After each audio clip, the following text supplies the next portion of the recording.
Crossover. Oh, killer crossover. Just crossover. It just crossed him over nastily. Another victim to the crossovers. Cross him up and sit him down.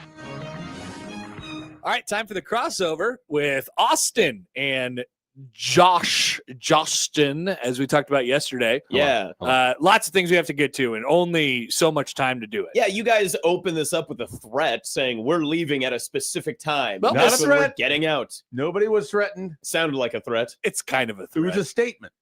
Yeah, a statement of threat. You guys are like the statement messengers was of war. implied action. That's not a threat, Austin. You ever thought about Is it a being demand more of, being a messenger of war had to be the worst job in like the early Mesopotamia era, because you would just deliver a message and you then, are at war. yes, and then you would march out emphatically. Do you think they let him march out? Well, I You mean, probably how- have to kill that guy. right? Yeah. That's a 100%er. I mean, he's Do you that. think they add in the message, hey, we are at war as soon as I'm safely Yes, back? yeah. Give me 10 minutes, and But then you're at war. But then they're like, if we kidnap you, you never return, we're never at war. It's really a no-win situation for the message. It would be really funny too if the other country declaring war was like, "Did you get our message?" No, we never got your message. And then they have to bring another guy and then Yes. they kill him. That's actually a great way. Yeah, to your messenger yeah. must have died on the way. I never saw that I never guy. heard about Yeah. this. You guys bombed us illegally. So they're just Sad. knocking on the drawbridge, Yep. and they have this giant horse, and they're like, yeah, we didn't get what. Nope, I never got it. All right, guys, send the horse back. Yep. Let me check my Outlook really quick. Did I get your? Nope, no war declarations in there. Sorry. All right, so a couple of things that we realized during the break. I informed young Austin, and we assume that this is the same for young Matt. It has to be. Actually, I'm not even sure if Matt knows who Al Roker is. Should I Google that? Ooh. Does Matt McMaster I don't know if you'll get an who answer. Al Roker is? Does Google AI have thoughts on this? Probably. It's searching. It says yes. Matt McMaster is certainly familiar with Al Roker as a broadcaster and sports media personality, well known in Omaha. McMaster works in the same industry where Roker is a nationally recognized icon of NBC's Today Show. Thank you. This Al is Roker- a little assumptive from our friends. Al Roker Thank does you, not AI overview. write for Pro Football Talk or anything like that. So I'm going to go ahead and doubt it. You knew who Why do Al you know Roker. so much about Matt. I don't know. It probably knows about you too, It's, Schaefer. it's his digital footprint. Yeah. Yeah, it's Oh. everywhere. I don't want a footprint. I agree. Should wear smaller shoes.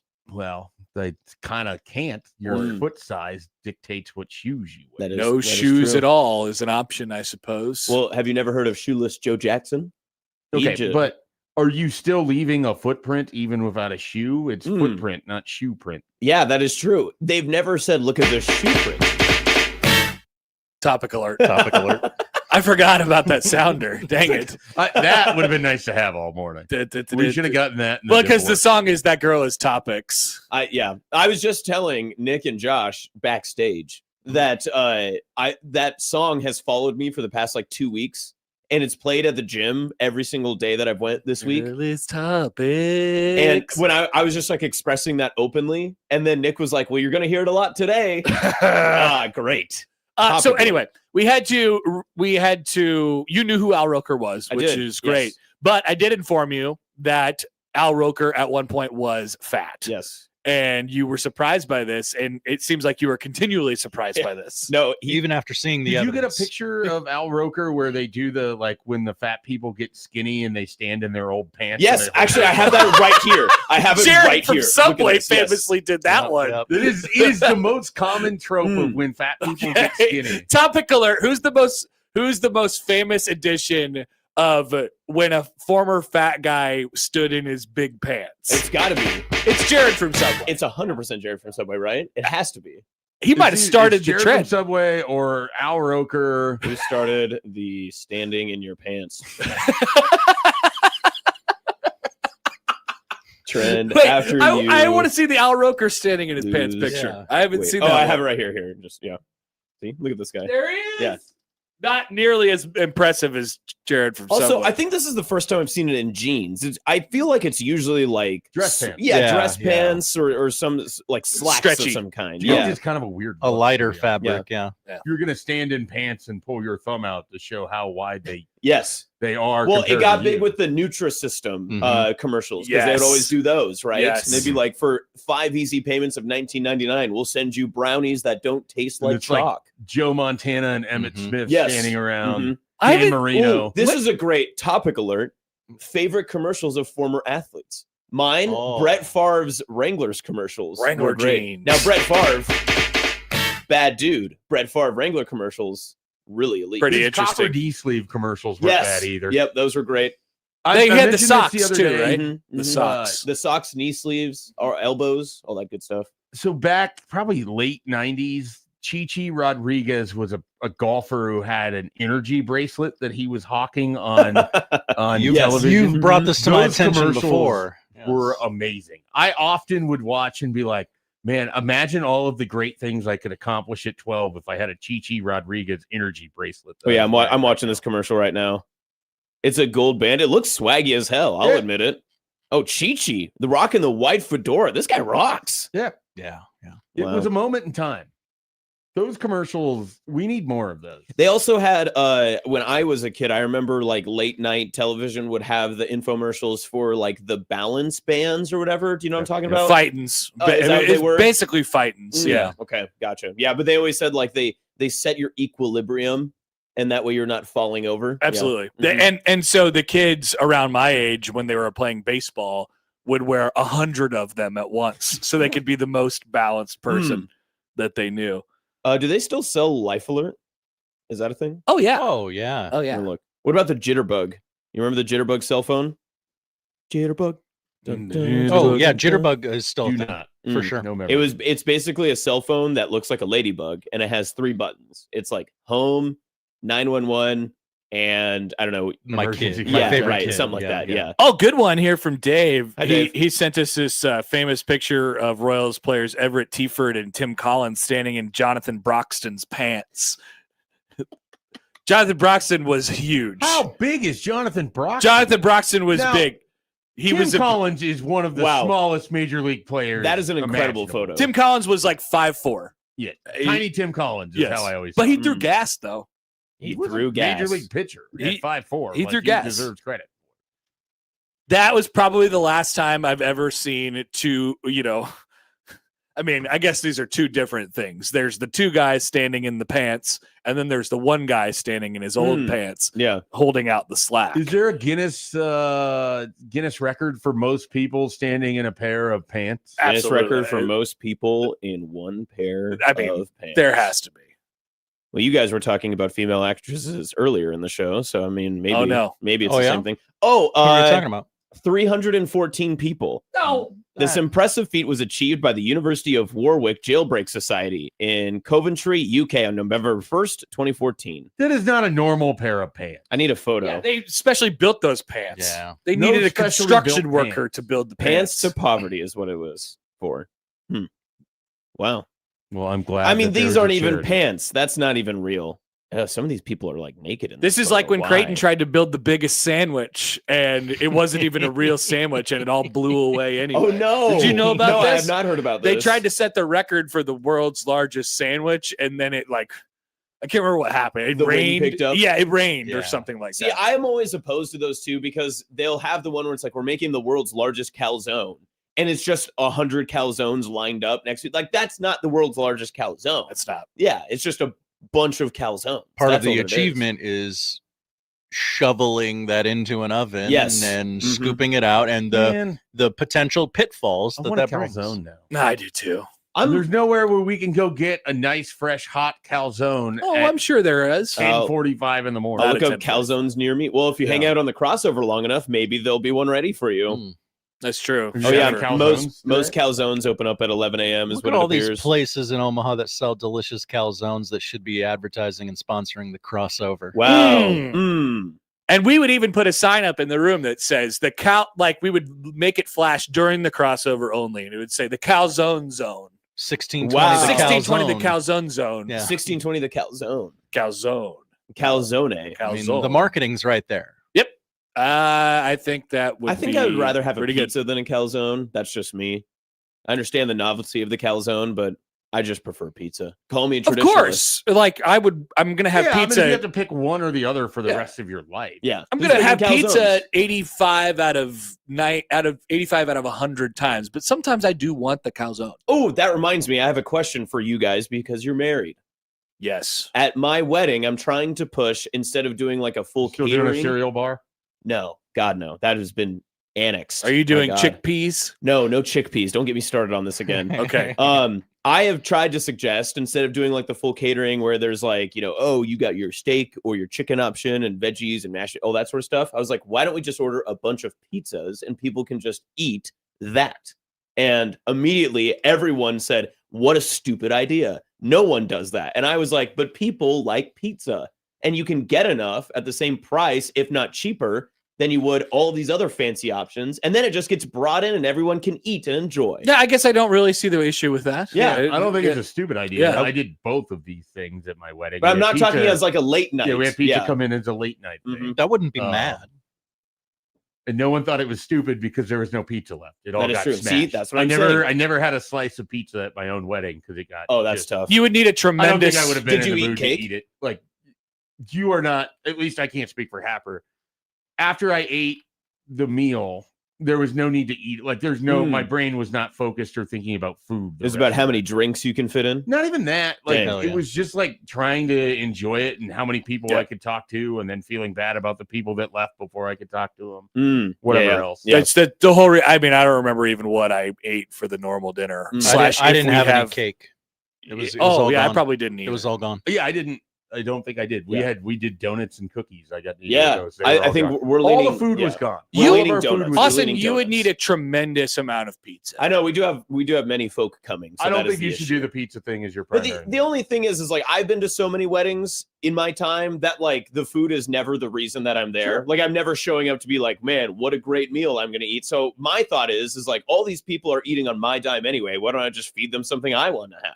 I don't want to eat something that's significant. It is supposed to be a reflection of you Bang. and Correct. your wife. My My wife wife. looked back on it and thought our biggest mistake is that we should have just went for a breakfast for dinner theme for Ooh, our, that kind of rocks. for our A food. breakfast Just to do buffet. something- Yeah, That kind of rocks. just to do something different. I just do like a serve the Denny's people food line. pancakes and waffles. or That something. well, no waffles till Tuesday, but yes, no waffles That's till right. Tuesday.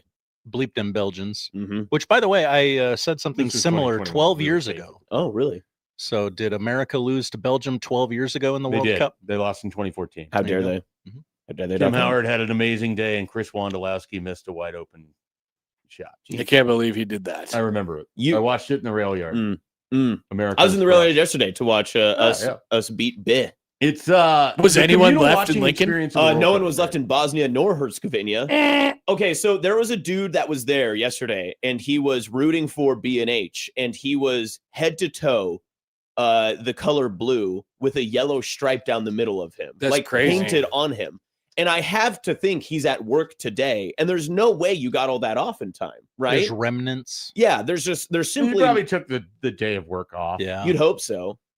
Is He's there? like, I'm going to just make a long weekend. Of Do it." you think- Bosnia is going to win. I'm going to need the day after. Now, off. see, Do you think there's a chance that that was a fantasy football punishment and he Ooh. wasn't Bosnian at all? no, there's a very Oh. there's a strong contingent of Bosnian people there. And also, how would you predict that for fantasy football? You say you have to wear. you have to root against the You United just show States. up at a communal spot for a United States men's Mm. national team game, rooting for the other team as loudly as possible Yeah. while wearing Yeah. face paint. Yeah, they had way better chance than us. Every single time the Bosnians started to chant inside the rail yard, we just chanted USA back at them, and then they would laugh.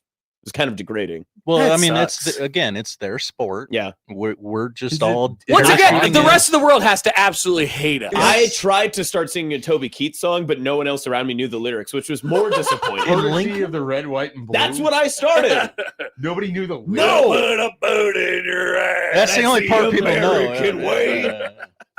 Nobody. Uncle Nobody Sam. I they wanna should go have put back the to Josh. karaoke lyrics on the screen. Oh, also great part of yesterday. So, it's the rail yard, big environment, all that stuff. There's kids running around with beach balls and all this sort of stuff. Second half, sound cuts off. No sound. Very, very weird. Yikes! Yeah. Whoa. Very odd. So then we just had the Bosnians doing all of their really fun chants and yelling at us, and then the Americans chanting USA at this small group of contingent foreigners. Nobody takes over my rail yard with Bosnian chants. Why are we just seeding that soccer is Bosnia's game?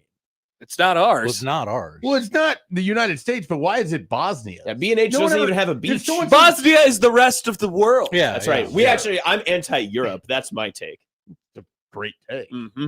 I have no problem with that. That's take. right. I'm just saying, like, I'm willing to cede to France and England and Mexico and Brazil and wherever. Are you willing When to I put a think of stripe Bosnia, down I'm your not forehead? thinking of soccer. That guy put a stripe down his head. Are you willing to do that for soccer? No, Personally, but I many would do people red and have- white stripes down my head. Many people 50 had stars. red, white, and blue face paint yesterday. There's no question. Mm-hmm. In the rail yard, was this true? I did not see any American face paint in the rail yard yesterday. I did not see that. Interesting. We can't use the rail yard as our judge of everything. The Bosnia I guy. know. The center of the state and the center of soccer in this country is Lincoln, Nebraska, I'm told. That's what many people have said. They always say that. Sure. Yep. And Well, in fact, after it's the, not- soccer it's the part I can American believe. Outlaws #1 thing. That's after what they the always say. United States won, I saw kids in the street kicking around soccer balls. They said, I want to grow up like them, Dad. I want to be like Pulisic. That's Pulisic. Pulisic. Wow. This guy loves soccer and America. He has watched no soccer. That's fine. That's No, fine. not true. I've watched some. Were the Royals He on yesterday? You had that Assume instead. coming into No, the I World was Cup that watching they were high going to school fall. baseball. You should not be yesterday. watching the Royals anyway. I Bad. wasn't. I was Bad. not. Someone in the rail yard yesterday like showed me whatever score of I can't remember which game it was. I was like 23-2. They were like, have you ever seen a score like this? And I was like, yes, actually last week. I watched the Royals 4 Yes, days ago. I did. That wasn't fun. He goes, yeah, but this one's 23 runs. I was like, I Classic- understand what you're saying. Classic Cubs fan thinking that they're the first to ever do something.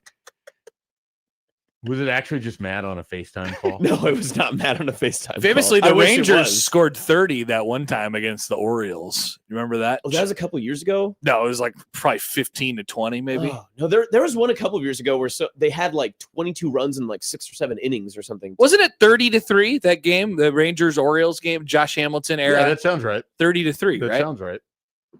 Do a quick Google. I- 2007. August 22nd, 30-3 blowout Wow. of the O's. Nailed it. Where were you? Nailed it. Nailed every part of it. This remains the modern era record for the most runs scored by a single team in an MLB game. That kinda rocks. I was in hike school. Hike school. Hike school. That's Mm. where I was. Are they going to write more features on you in the coming year? I loved your features for the, what is it, the Eagletonian or something like Oh that? yeah, the Eagletonian. What is that? The register? What are they? No, that's the yearbook. Mm. The Central High Paper. I can't remember what it's called. Wes Littleton recorded a save in the 30. That's right. He pitched for like How? 4 innings. How? Yeah. That's so dumb. He pitched the final 3 innings Yeah. of the blowout. There Good you for go. him. Good for him. I don't Stats know. matter. Yeah, Can somebody's you- got to hit me up. Do more features. That's right. This conversation has made me realize I want one of those graphics where it tells me the last time every team did something. Ooh, Yeah, I yeah. want to know who is the team that has the longest run of not allowing 20 runs in a game. Oh, wow. That's almost I like want this information. that's almost the same as Nebraska football's like we haven't been shut out in so long, but they refuse to add in the like we've lost like 56-3 and we've lost all these different Well, they're games. not and shutouts. 2-3. Yeah, They're not shutouts. there are no shutouts It's in true, Nebraska football. Is it the long? Dave always keeps track of this. It's Mhm. always. Is it the longest streak in the Big Ten Without being shut Nebraska out. is, without being yeah. shut out? It's what, 96? Since the Arizona State game. It's a great Yeah. stat in theory, but when you put it in principle, it's like you look at No. the actual, you're like, I don't know. It has been threatened a couple of times in recent years. The Michigan game was rough. Uh-huh. Josh Fleeks. They Never got forget. that Michigan game. I Yes. thought you were talking about the one where they played there and Mark Oh, the- Whipple got the ran over. Chubba was quarterback. They got Oh, their field goal early in yes, that that's game, right, and if yeah. they didn't, they were not Mhm. scoring. Didn't Alante get racked in that game? That's too? right. Yep, that's right. That pops up every once in a while in my algorithm now. That it'll just show up and be like, was it really worth the hurdle? No, it was never worth the hurdle. Nothing was worth anything Mm. that day. They Yeah. should just went home. We were talking about Like we're about to. Oh no, okay, I have see you one more later. question. Yeah. What's up with your pants? What's going on? What's up with my pants? Yeah, why are you I'm, wearing I'm pants? wearing them. Why? Yeah, I'll tell you when we get off. You're Yeah. wearing a polo with a flappy collar. Yeah, Yeah. you look Got like you my got You're not a, going to be on. playing any sports Got my today. flaps today. Yeah, you look I'm like you got a trying- thing. I'm trying to make sure that people don't realize how hungover I am. That's why. So I'm trying to dress to impress. That's what He's I'm got doing. a thing. He's I've got got a thing. He's got something going on. Got a thing. I Yeah. just don't know what it Whoever is. sits in this chair always has a thing. That's what I've realized. Mm. It could be you. It could be Interesting. Matt. John There's Bishop? just things. Interesting. John Bishop has things. There's no doubt. John Gross. Bishop sometimes wears suit jackets Yeah. to sit Yeah. in that chair That's crazy. Is it to mask his hangover? all the time. Constantly. Yeah, that's Mhm. right. Well, Dude. you should know, especially this past season for Creighton, that guy was always hungover. He was hammered. drinking his sorrows. You could never tell.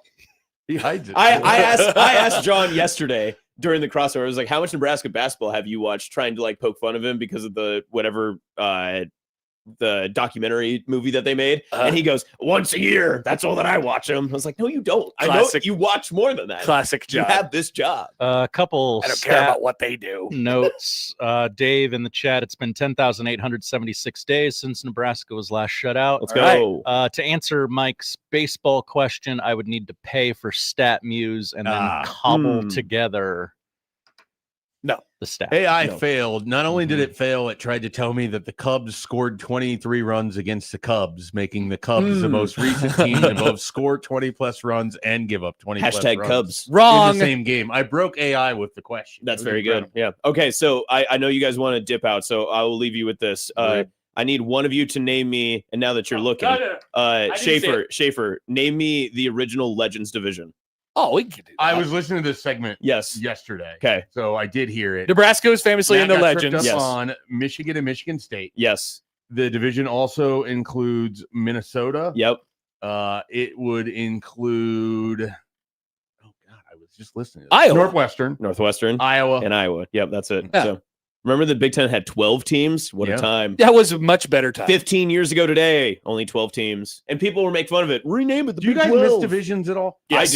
I do. I find I them don't very fun. understand how anyone misses. I wish the Big I Ten just still don't. had 11 teams, I and one like- of them wasn't Nebraska. I like having rings of the ladder in which you can say, we achieved this, so now it's time to achieve that. I like those. They spent so much time in the Big 12 North and the Big 10 West that I just don't want divisions. What about the Big Ten Legends? You don't have a favorite Big Ten Legends moment? Well, it was probably when they represented the Big Ten Legends in the Big Ten championship game and proceeded to get blown out Oh, by no. 7-5 Wisconsin. Dang it. Disaster. That's right. That's tough. That one's up there. The Big Ten leaders. I mean, yeah. I do think they have I guess in terms of legends and leaders, if we were to do these divisions again, I think Nebraska's more of a leader than a legend. I Well, don't they're know. definitely not a legend yeah in the that's Big tough. Ten. That's why. Mm. That's what was always so funny about it. They immediately joined the Legends division, and they had been in the conference Well, for see, 0 Well, and 7. with other notable legends like Minnesota and Northwestern. Right. Yeah, the legends. They split it to where it's legends and leaders because of like Osborne and Paterno. And so then Paterno's That your, aged well. Yes. Paterno's your leader. Great move. Great. And it literally only took 1 year to Yeah. change that. Wow. Yep. Great. Wait, so who's the Joe Pod division? The Joe Pa division, the leaders was Illinois, Indiana, Ohio State, Penn State, Purdue, and Wisconsin. Wait, so is that? But that was. I didn't know that was the sort of idea. I thought that was the whole thing behind it when they announced it. Like the legends was to represent. You're probably those, like, right. Tom Osborne and leaders for our great coaches like Joe Paterno who have led. that just they sounds had like some big statement release on this. I'm sure. Yeah. Very Big Ten hoity-toity. Here's a uniform Then release. Commissioner Jim Delaney, he was great, by the way, designed them to maintain competitive balance and historic rivalries while protecting television revenue through a conference championship game. The names were chosen because the conference wanted to avoid traditional directional labels and couldn't name divisions after legendary figures like Woody Hayes or Bo Schembechler without alienating rival fan bases. Oh, so the original idea is to do like the Hayes and Schembechler division. That would have rocked. Could you imagine Michigan wins the Woody Hayes division every year? Which That's one of those incredible. punched the coach or punched the player? That would be Woody Hayes. Yes. That's where Nebraska Yes. would have needed to be in that with Bo Yes, Pelini. that would have been oh my god, incredible. That would have been so fun. The conference would have been so mad if they would have named it the Bow division. Mm. They should have rotated the division names with like current standing coaches. So you had like the D'Antonio division followed by the Paterno division. Oh, The PJ Incredible Fleck What if division. the previous Row year's the division boat. winner gets to name the division for the upcoming great year? bit. Great idea. That would have been Whoa. an excellent. That would have been so fun. I would have loved that. Nebraska would have been able to name it one time. Yeah, and then after Nebraska gets blown out in the Big Ten title game, they can call it the Kenny Bell's Block division. That'd been a lot of fun. Remember this moment from this game? We all remember this moment. Meanwhile, Wisconsin just names theirs like 70 to 70 to 31. 31. Damn. This year's winner of the 70 to 31 division, Ohio State, is Hey, undefeated. Taylor Martinez had a 90 whatever yard run where he ran 150 yards. And lost. and lost. R.I.P. But that was early in the game. That was earlier in the game. And that was a crossover. Get out there, enjoy your 4th of July. Guys. I'm going to. Thanks. Yes, no problem. Enjoy your pants. Okay. All right. I will enjoy my pants. We've got Middays with Matt. Topic Alert Day is here on 1620 The Zone.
I need your help.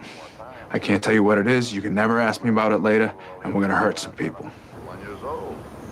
Whose car are we gonna take? I have a lot of things I want to get off my chest. That's an absolutely horse crap call. Make room for Daddy! But they are who we thought they were, and we let them off the hook. Chicago is.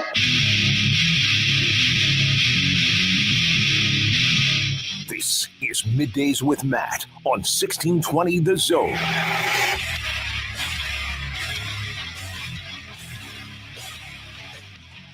Take it all in.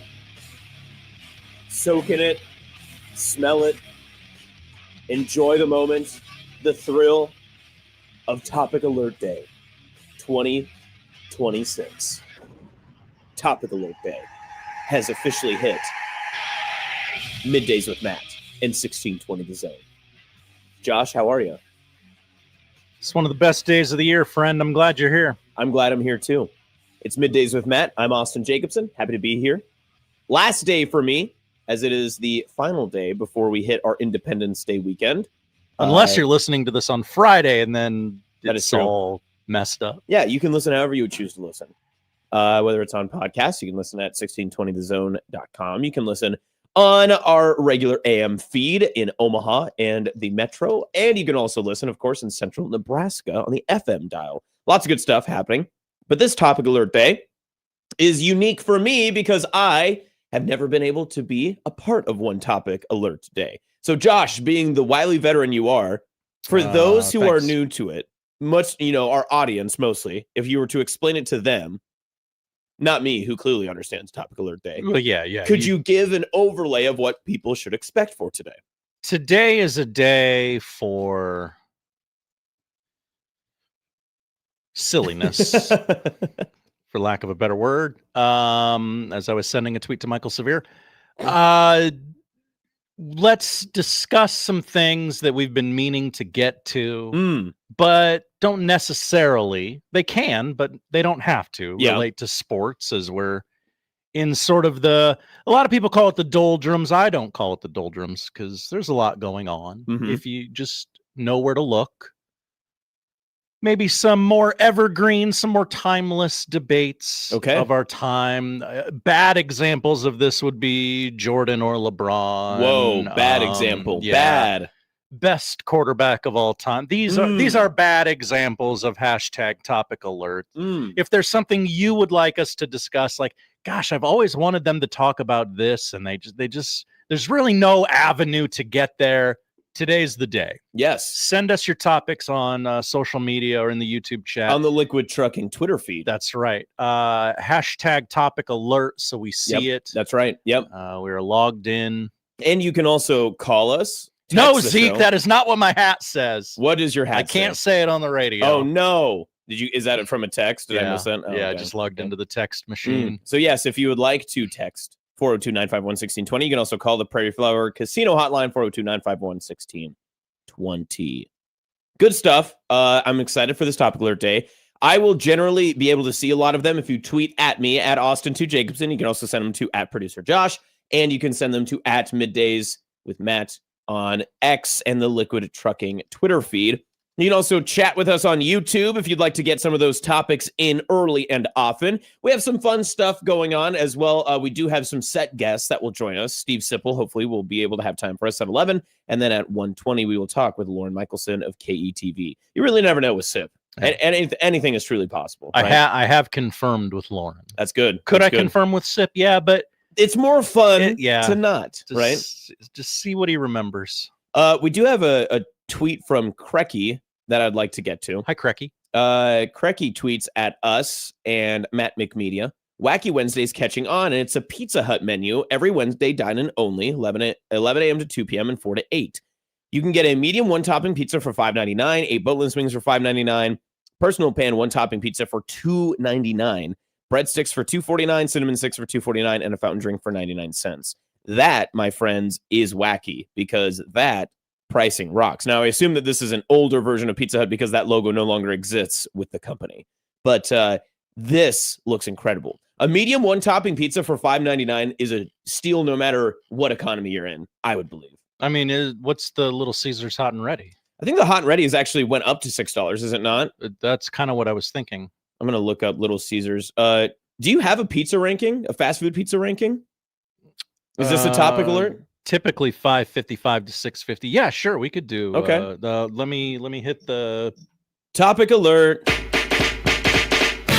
Okay, so your fast food pizzas, let's stick to truly national chains. Like no matter where you go in the United States, you're probably going to run into one of these, okay?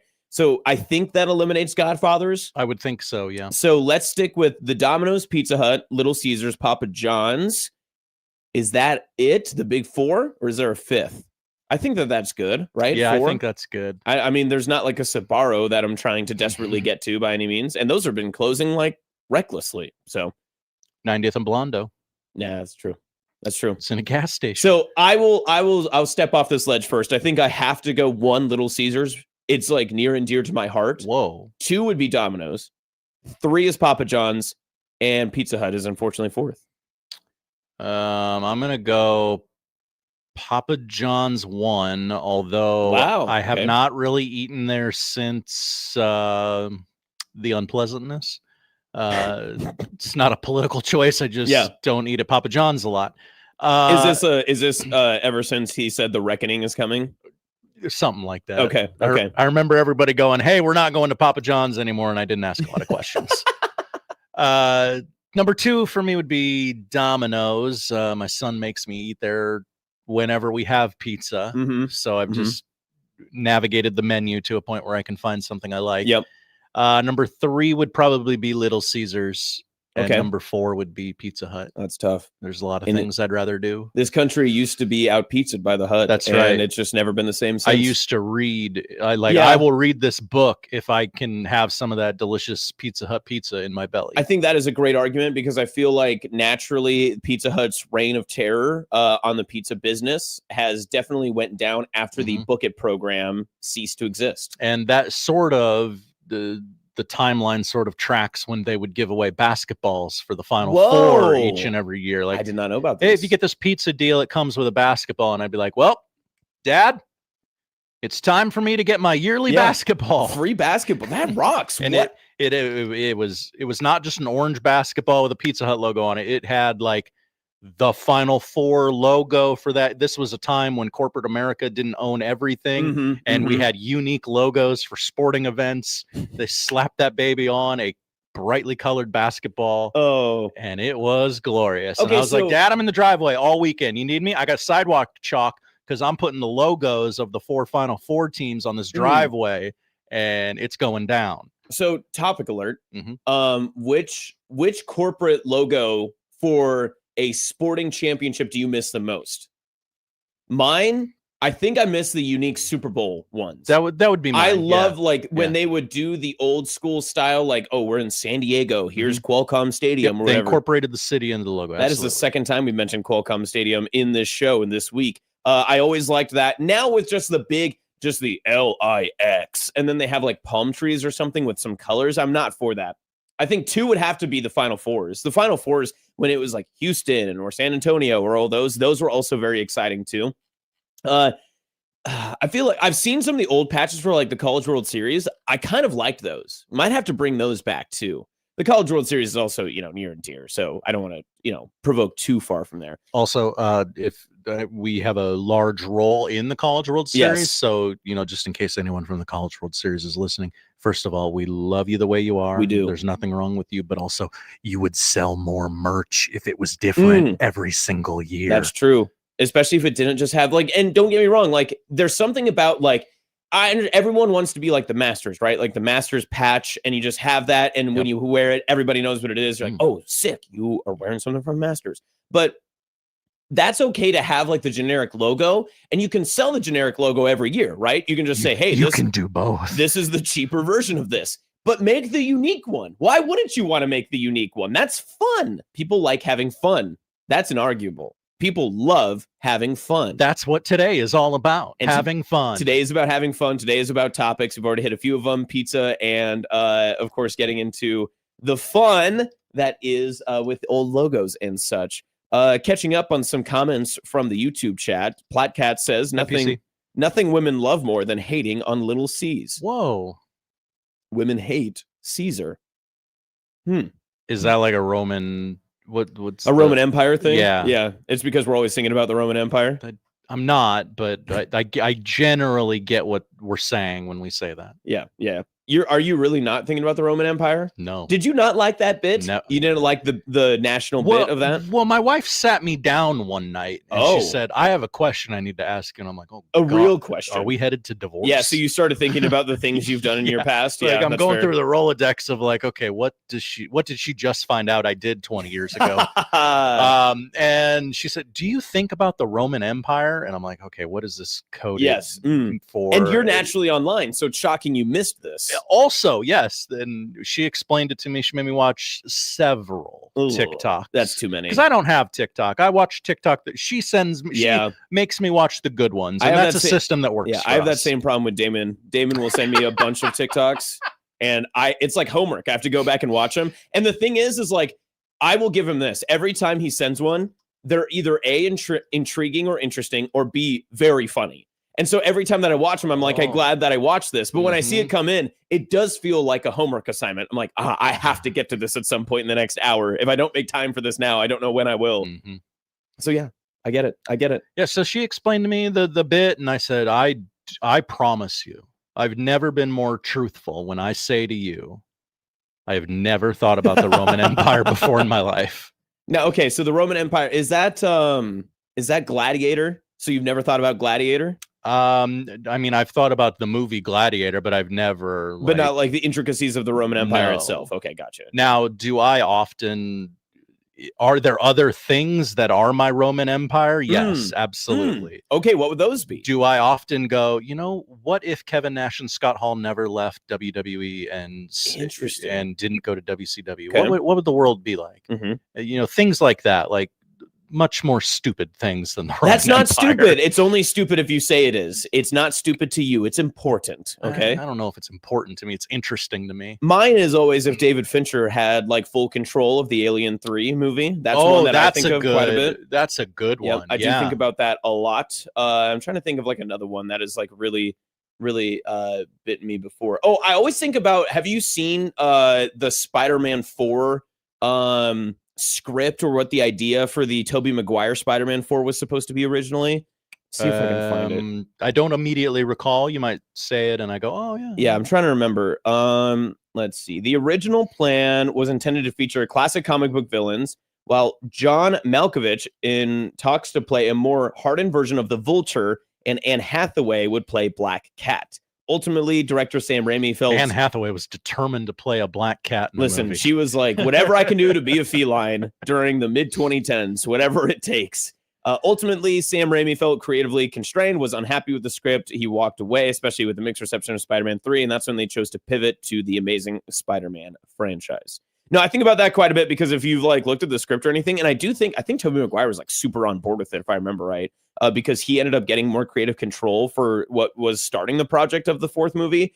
I wanted to see the reason why that becomes my Roman Empire is because it becomes such an interesting conversion of where we stand today in superhero movies. Yeah, because, it's an interesting domino. Because imagine that we only have Tobey Maguire as like an all-time Spider-Man. Like he basically becomes Robert Downey Jr. then, right? Because he's the only Spider-Man we've ever known. And so every iteration of Spider-Man becomes him. And I kind of like the idea of thinking about it in that sense, where it's just very fun to dive into that little nest egg of like, okay, so that means that what if he's the anchor for whatever the MCU? Well, then it would have been the Sony MCU, because they would have controlled more of it, right? Because the reason that Spider-Man became available is because those movies weren't doing so well. So yeah, very interesting stuff.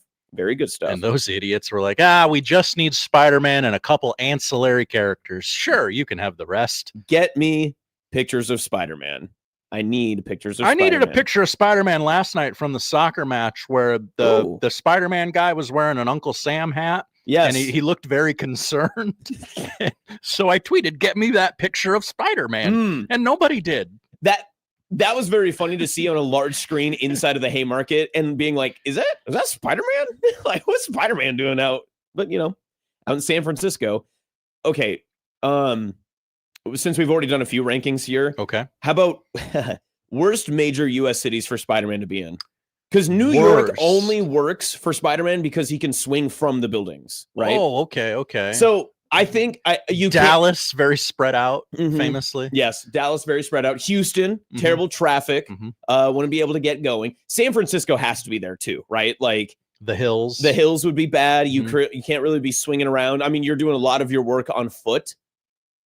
I think Seattle he'd actually do okay in, so I'm gonna take Seattle off that market.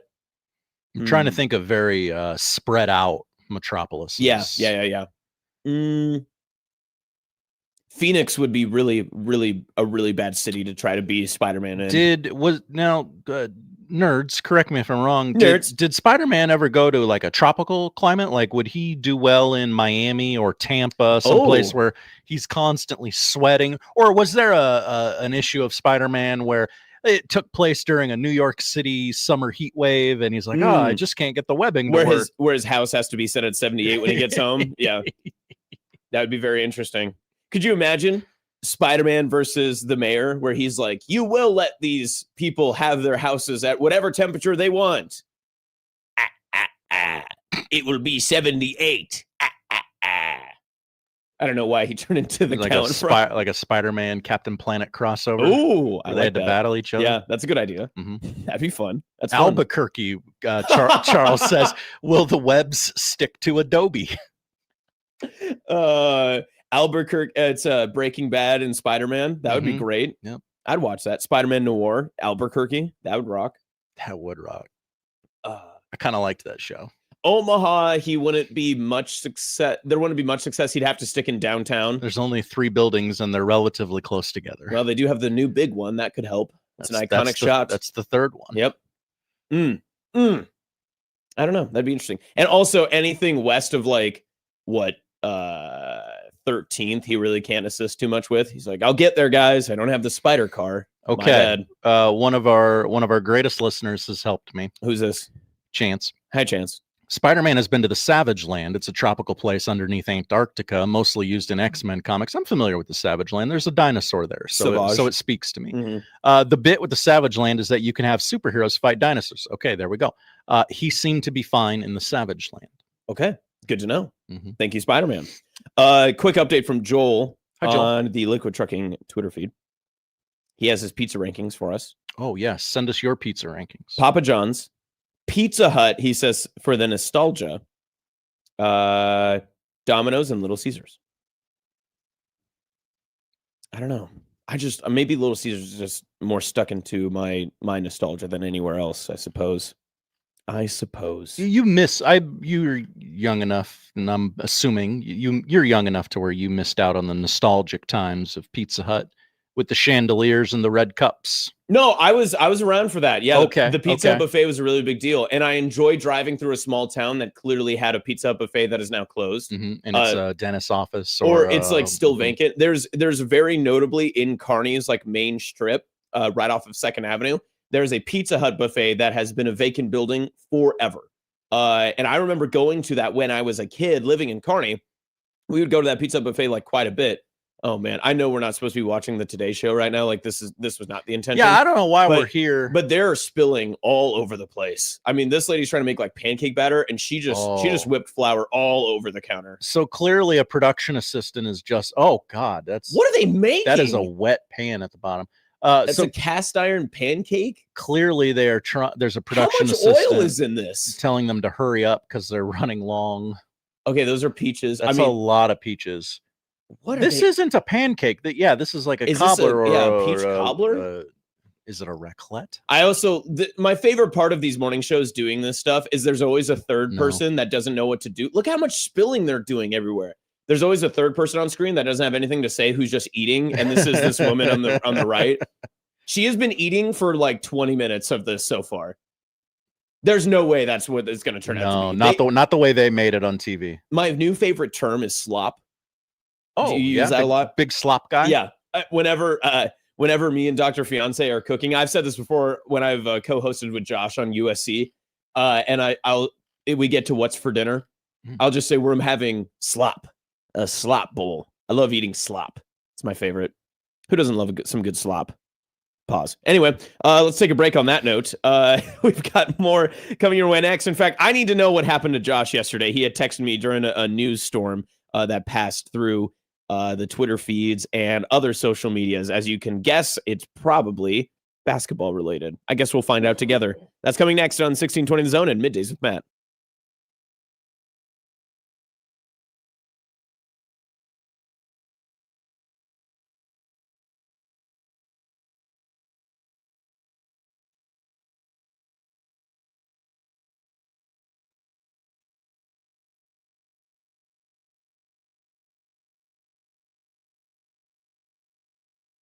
Good luck with that, Dan.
Now, back to Middays with Matt on 1620 The Zone.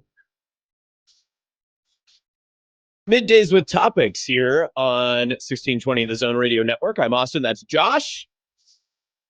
We got some early topics in yesterday, and it really just took over most of the programming, I would say, for yesterday's afternoon show, today's morning show, especially for one young Boston Celtics fan, Joey.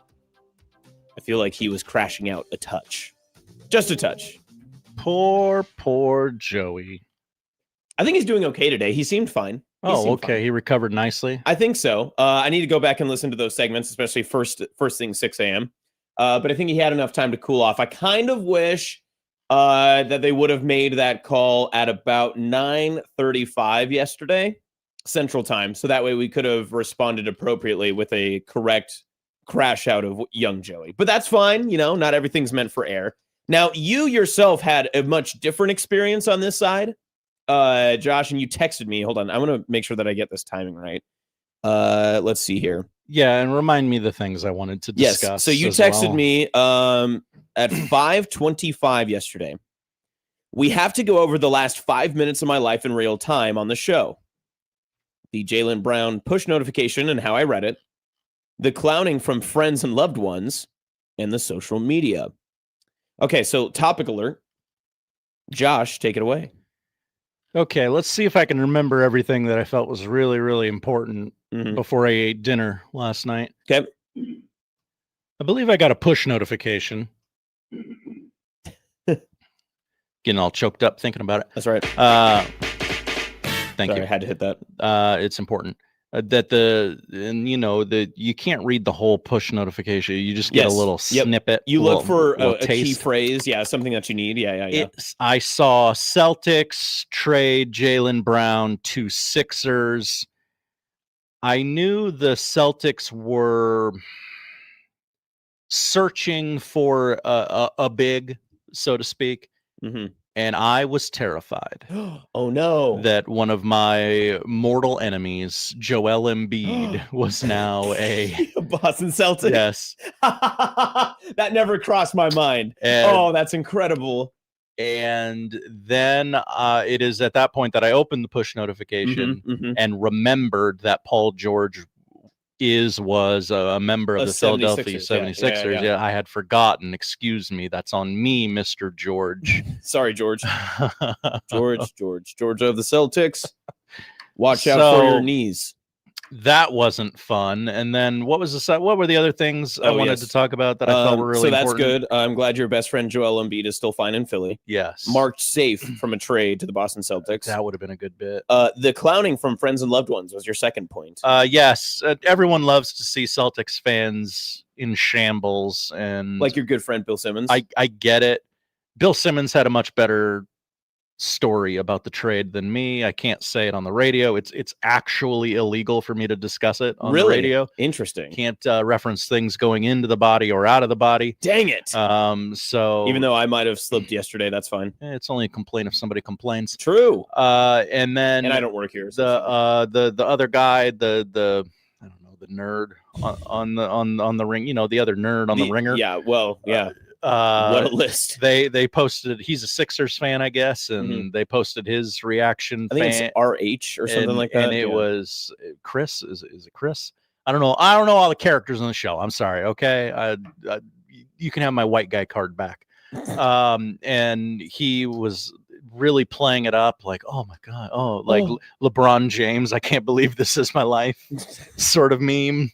Like, Great meme. It is a great meme, but he very clearly like, oh, okay, we're recording. I'll act it up. Give me one moment here. Hey, John in chat, I don't care. Hey, John. You do this all the time.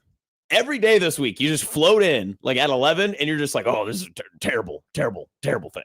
John doesn't like when we talk about basketball. No. John, if this helps you, we're not talking about basketball right now. We're talking about me. Yes. And my reaction to a basketball thing that happened. A basketball thing. Yes. Yeah. Yes. If that helps, I'm just trying to help. Mm-hmm. So, and then on Twitter, everyone's, rightfully so, laughing at Celtics fans because What the hell is that trade, man? I mean, Yeah. the Lakers got more for that white guy I've never heard of. Kristaps. No, Oh, the other one. The other guy. The Walker.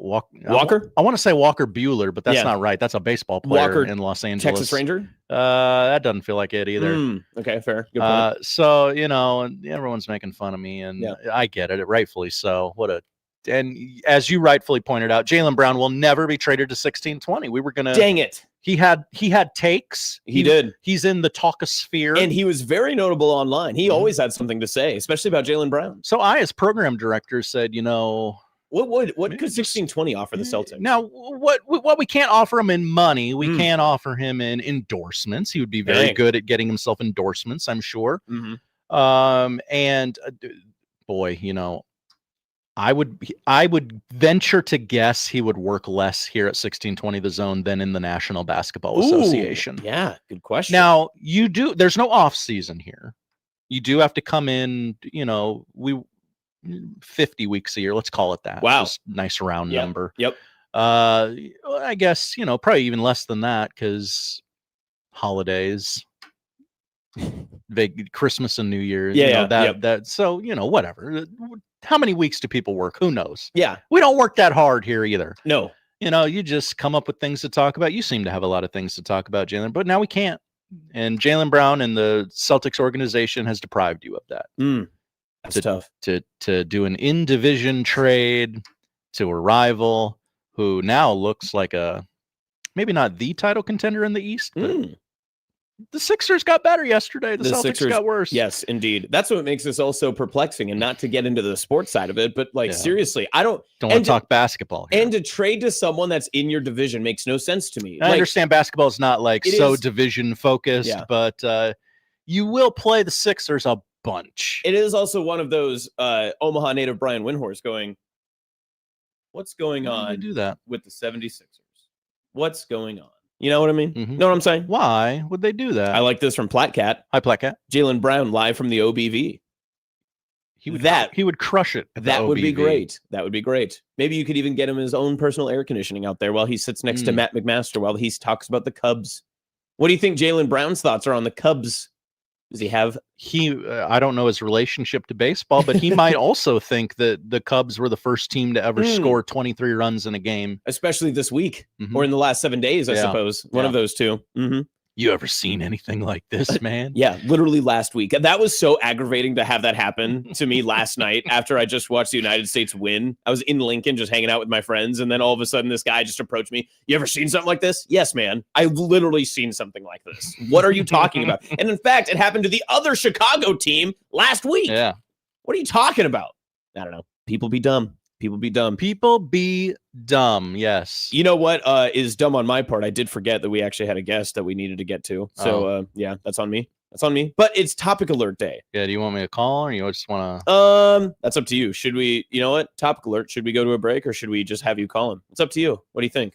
What's best for you? I mean, I'll just call him. Okay. Yeah. I hope he answers. We'll see. If he doesn't, we got topics. Yeah, we've got topics. We've got topics to get to. So we are gonna let Josh get a moment here to see if he can effort our good friend Steve Sipple from Husker Online onto the show. I'll be honest, topic alert day has gotten away from me, so I don't know. We'll take your questions. Let's see who in chat has a great question for Steve Sipple. We'll see what people come up with. Maybe he has some strong takes on Jaylen Brown. He does love the NBA. Maybe LeBron James. Maybe we'll ask him which college basketball team in the local area does LeBron James best fit for. These are all questions that we can ask Steve Sipple, who is, of course, ready for the 4th of July weekend. It does look like we're going to be able to get him here in just a minute here. So Josh is doing just a terrific job being the wonderful producer he is. Look at this. Already up and ready. Man, Josh, you are excellent. Steve Sipple of Husker Online is now joining us. Sip, how are you hanging? How's it all going? I'd say fine. How about you? I'm doing great, Sip. It's fantastic to chat with you. How edge of the seat have you been the past 24 hours with all this NBA free agency news? Have you been able to hang on? Yeah, listen.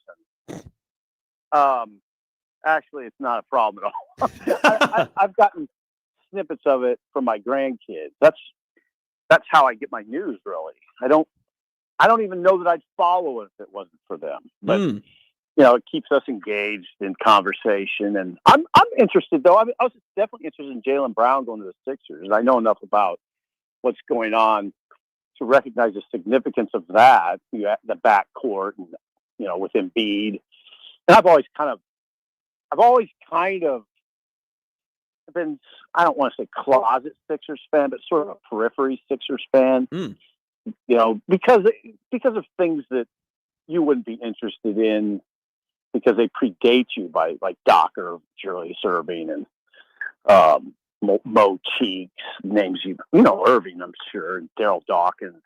Back then they were the thing, and they're still. And I tend to like franchises that are. It's not a patriotic thing. It's just kind of weird to say right now. But I like the color scheme red, white, and blue. And nothing to do with politics or patriotism. But I've always thought the Sixers uniforms were incredibly cool. Like, just I mean, if I had to pick uniform in the NBA, that's the coolest. It's the Sixers. Okay, so about all that, way. You asked the question, so you put yourself in danger, and I answered it. No, that's totally fine. That is the beauty of these interviews, is every time I put myself in danger when we chat, Mr. Sip. Of course, on that same note, you mentioned red, white, and blue. What were your thoughts? I don't care about what you think about the performance of the game. I want to know your thought on the kits, the uniforms for the U.S. men's national team last night. Did you like just the white plain jerseys with red stripes? Did you have a high opinion? Did you need more blue in the uniform? Now this is awkward because I never turned it on. Oh, dang it. I didn't turn it on. I had a chance. I got done working right at 7. I thought, yeah, I just thought no more sports for me today. I'd worked all day. So I don't know. I wanted to know who won. I mean, I'm engaged to that level, but I didn't turn the TV on. Okay, fair enough. Sip, it is Topic Alert Day here at 1620 The Zone. So I have asked our chat if they would like some questions to get out to you. We've got one here from Jimmy asking, what is your Netflix algorithm looking like? Do you have Netflix? And if so, what is on the algo? I haven't watched it in a long time. No Netflix algo. I mean, I watched Ozark over and over. I'm sure that was on Netflix. That's it. I mean, that's as far as. And so last summer I rewatched it, and that was probably for the 6th time. So I might go back in. I actually might go back into it this summer when I have a little more time. But nothing. I haven't been watching. I tell everybody I've never been a huge movie person. I'm really particular about what I watch. I can never find anything I want to watch, so I don't watch a lot of Netflix. Okay, I like that. Second Jimmy has hit chat. He wants to ask Cracker Barrel or Apple Barrel in Columbus, Nebraska. Which is your preference?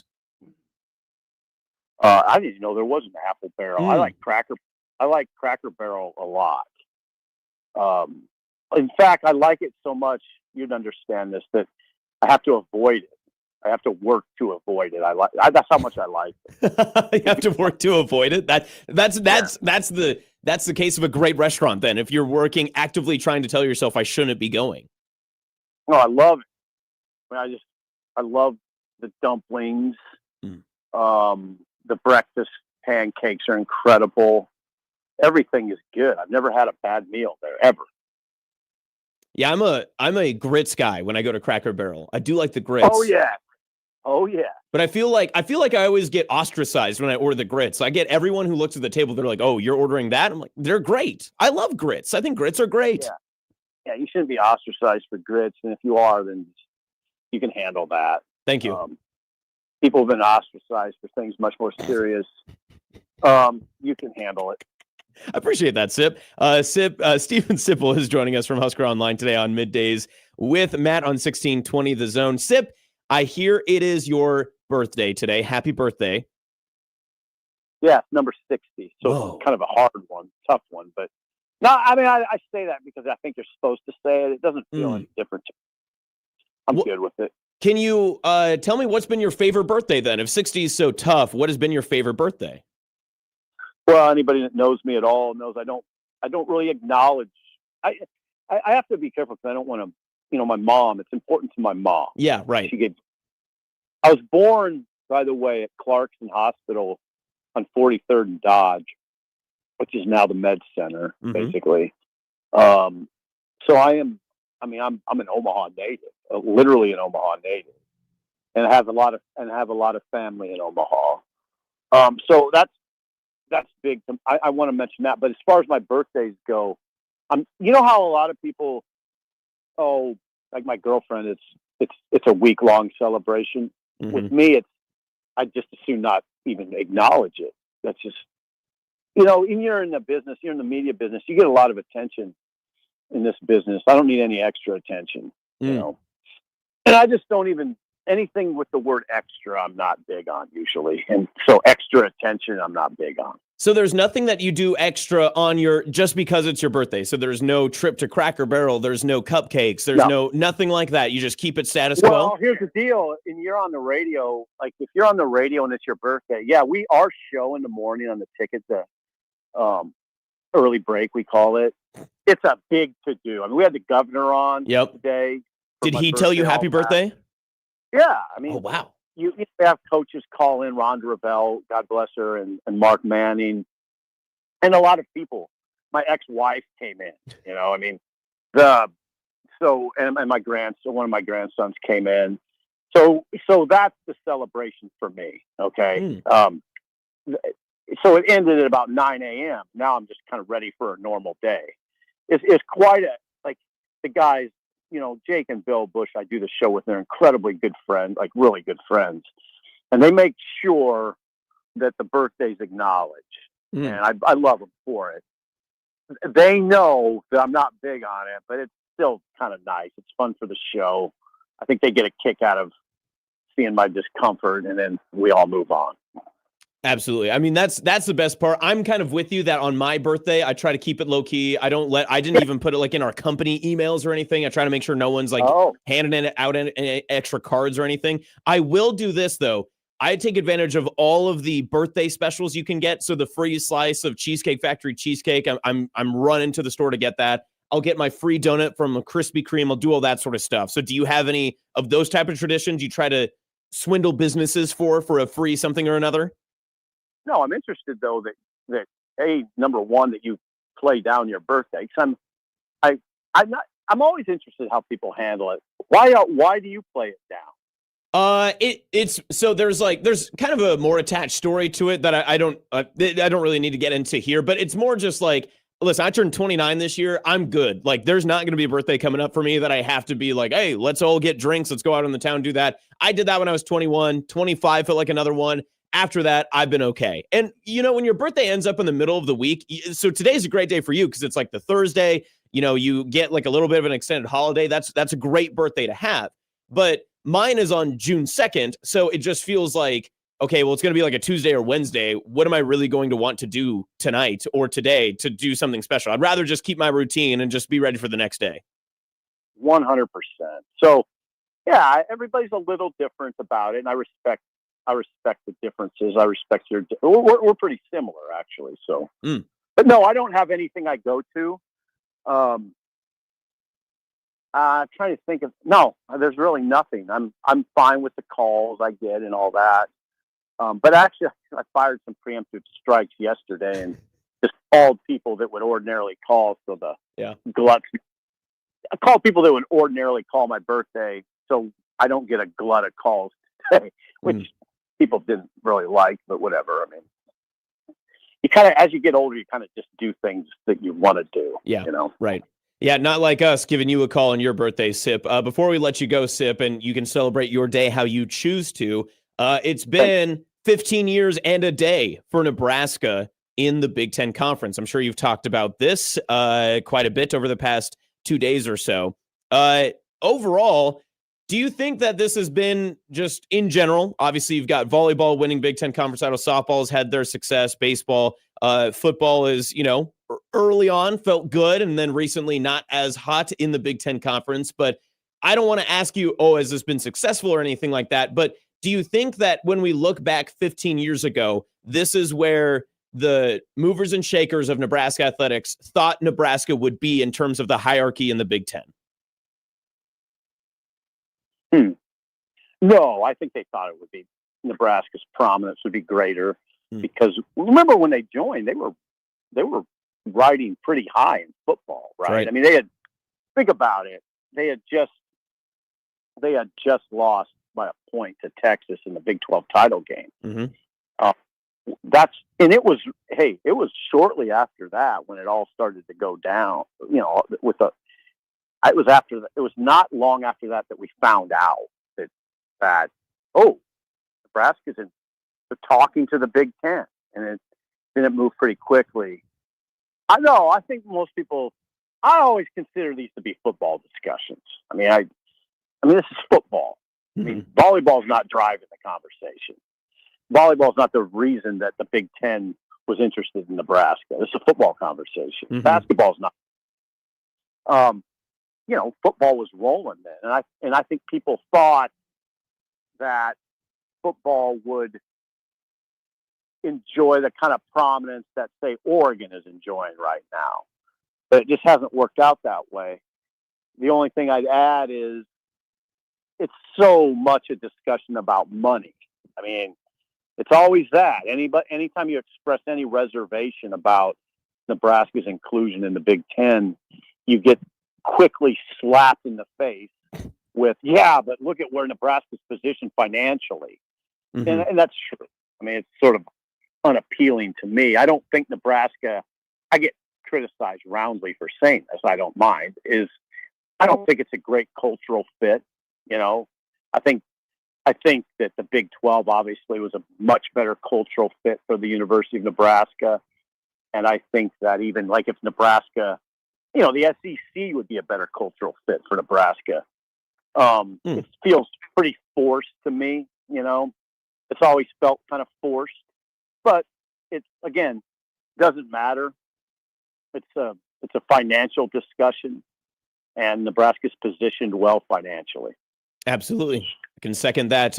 Sip, you are put into a great position to celebrate your 60th birthday here. What is your plan for the 4th of July weekend? Any big things coming? I kind of have dog duty. Our dog has a lot of issues with the 4th, and I've always been kind of the person that has to take care of Bullet. So I'm him right now. And this is kind of safe right now, but pretty soon it's going to be rough. So I take care of our dog. That's kind of what I do. Okay, fair enough. I'm right there with you. I have to leave the coffee house music on in our home, make sure that the dog is feeling good, and it's usually more about her than it is about me having a good time. So I'm right there with you. God, we're remarkably similar. You and I, Sip. We are remarkably similar for sure. All right, Sip. I appreciate your time. Have a great rest of your birthday. Enjoy the 4th of July weekend, and look forward to chatting with you next time. All right. God bless you. All right. That is Steve Sipple of Husker Online. Do have a quick question, not only for you, Josh. You texted me this but I was a little nervous to ask him himself because I didn't want to put him on blast, especially on his birthday.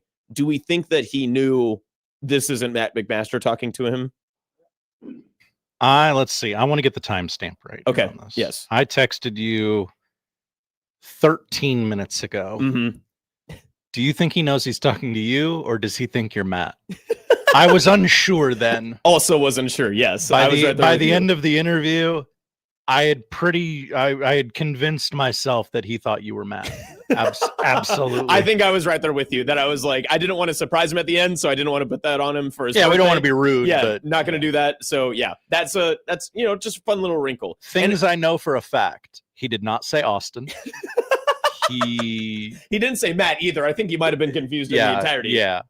So maybe he knew he wasn't talking to Matt, but he didn't know who you necessarily were. I called him late, so normally I would say, hey, Austin's sitting in for Matt. Right. Yeah. I got him on as quick as possible. So maybe part of this is on me. No, it's okay. I think we're all doing fine. It's topical alert day. You can't worry about these. Yeah, and I mean quite frankly, a lot of the, hey, I'm talking to a young person stuff you would do with Matt also works for you. So it's great. That's what you're a great fill-in for Matt McMaster. We try. We're having so much fun. Listen, we've never had more fun on this show than the past 4 days, truthfully. My mood around the office has never been better. Oh, wow. You're just, you're floating on a cloud. That's right. That's right. Has Matt ever brought you monsters? No. He's brought me other things, nice things that I can't remember. Interesting. Interesting to note. All right, we've got more topics to get to on Topic Alert Day coming up next right here on 1620 The Zone and Middays with Matt.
Now back to Middays with Matt on 1620 The Zone.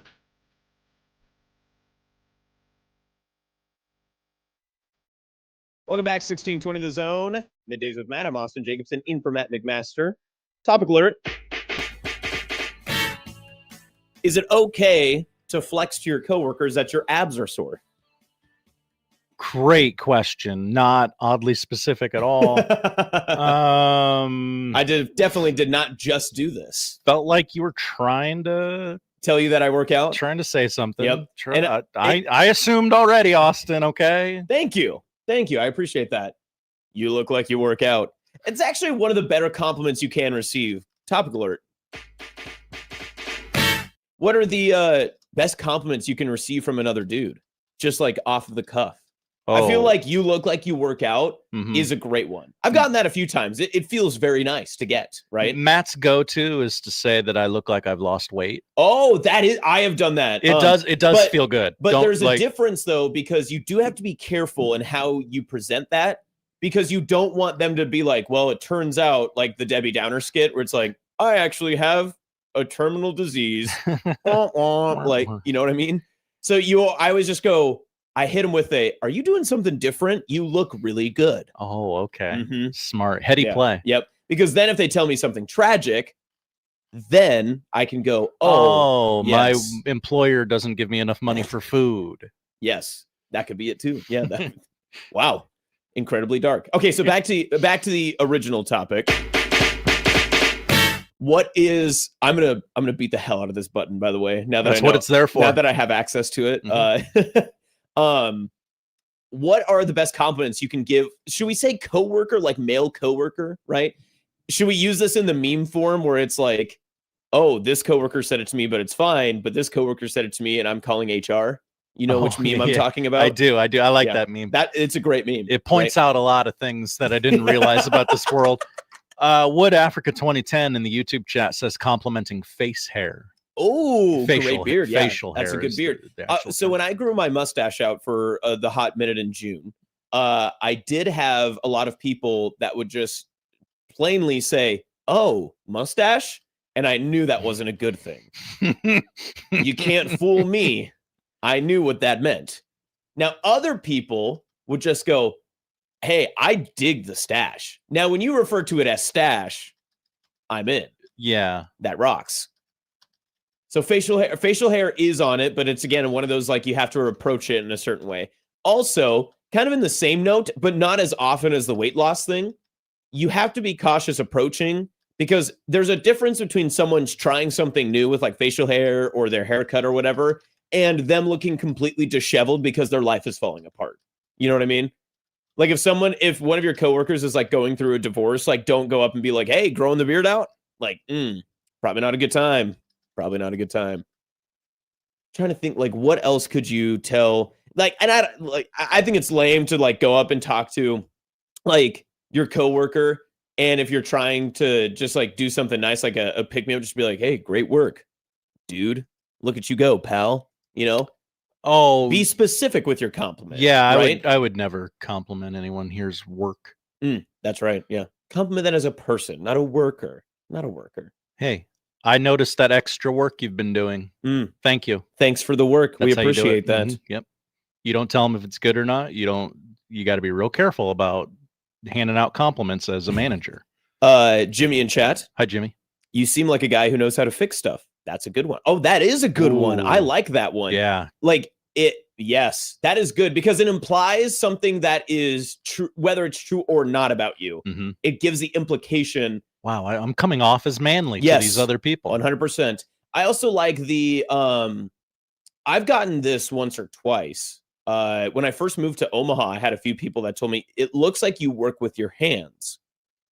And I didn't. You got this? Mr. TikTok hands? Excuse me? You take that back. How dare you? That's what look at these TikTok hands. That's what your hands are known for. They're calloused. Look at those. My favorite part, see, look at this camera. This is for our streamers. You can see the indent of my phone into my pinkies where the phone sits. This is Anna Bellinghausen's fault right here, right there. That's all from the TikToks. How dare she? But no, when I first moved to Omaha, there was a couple of times where I had a different job when I first moved here. And so I had a couple of people that came up to me. They were like, you just look like you work with your hands a lot. And I was like, wow, incredible. And I don't know if that's a compliment of my hands or a compliment of me, but either way, I did like it. I was like, wow, thank you. Makes me feel like a man. I appreciate that. And that's really what it's all about. It's not, oh, I'm going to work harder at being quote unquote manly or anything like that. It's about other people thinking that I'm manly. Yeah, right. Yeah. You want the implication that you're something that you're not. Also, here's one I actually think borders on the disrespectful, that it's along the lines of everything we've just said, and it may come across like someone may say it as a compliment, but to me, when it's been said to me, it comes across somewhat disrespectful. If someone tells you, hey, you look athletic, I think that that's different, because to me, it implies you are not athletic. Yes, exactly. I would have assumed you were more athletic. Exactly. Yes. Be like, well, you look athletic. Are you suggesting that I am not an athlete?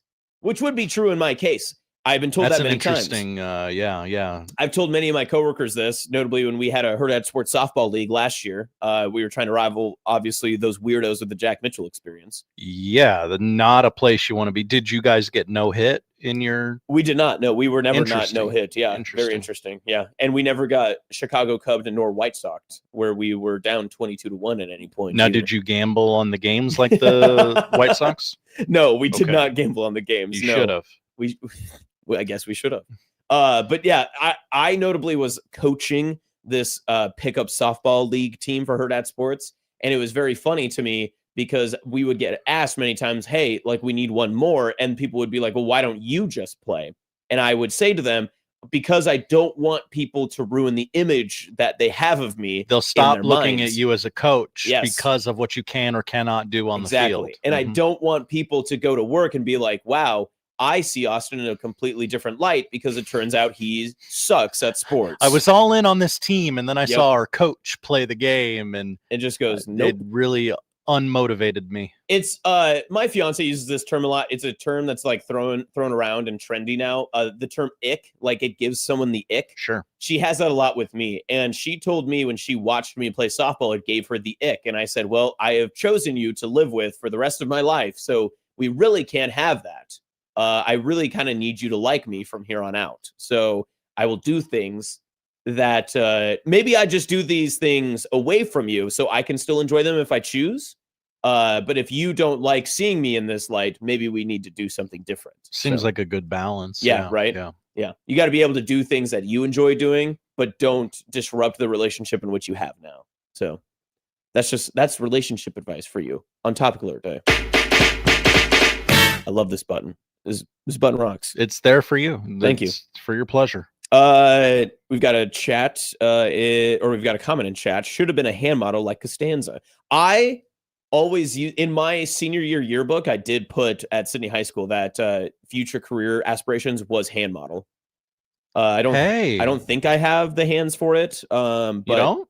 I don't think so. It does look like I work with my hands, but yeah.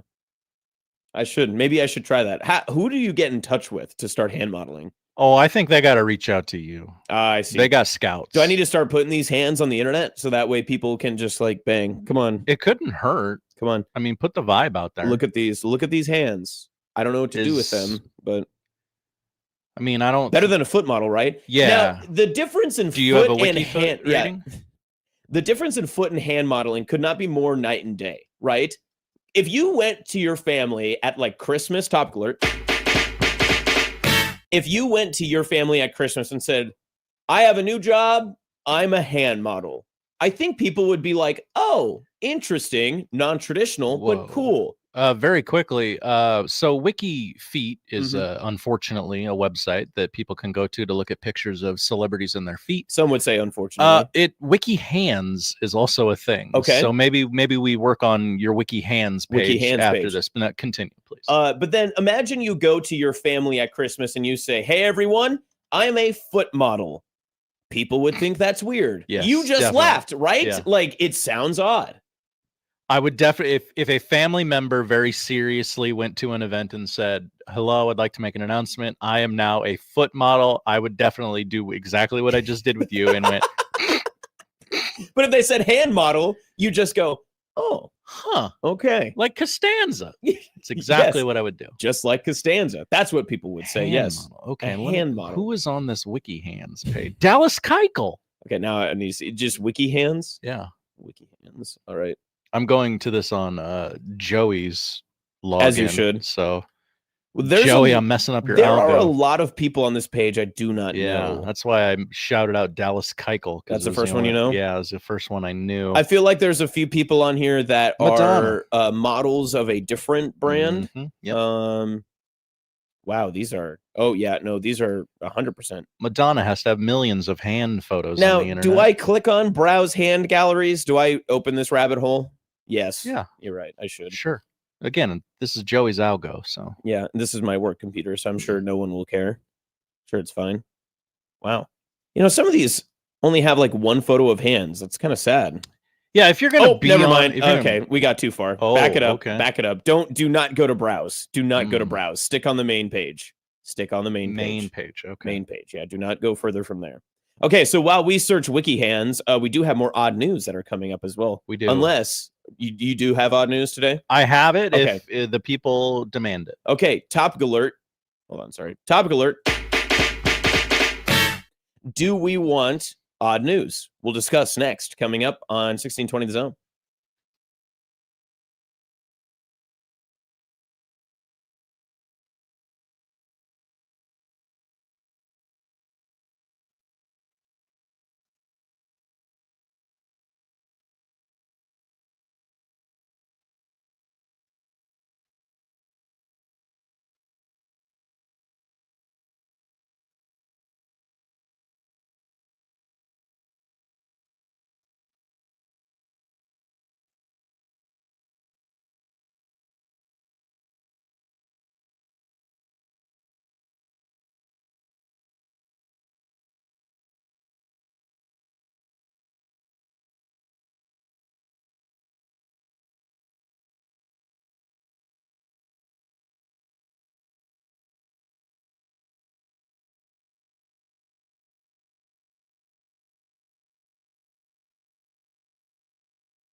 And now we've reached the point in the show where Josh Odson reads the peculiar, the bizarre, the comical, the odd news with Odd Son.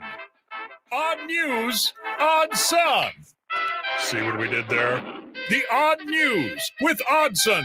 All right, welcome back. Middays with Matt on 1620 The Zone Radio Network. Austin Jacobson in. Final day this week. Matt McMaster will be back on Monday when the show returns. Friday is off, by the way. So watch and listen back to the replays, YouTube, podcast channels, all that good stuff. Our odd news with Odd Son with our producer, Josh. Study out of Barcelona. Conducted experiments with 4 zoo giraffes as opposed to wild giraffes that indicate the animals might be capable of simple math.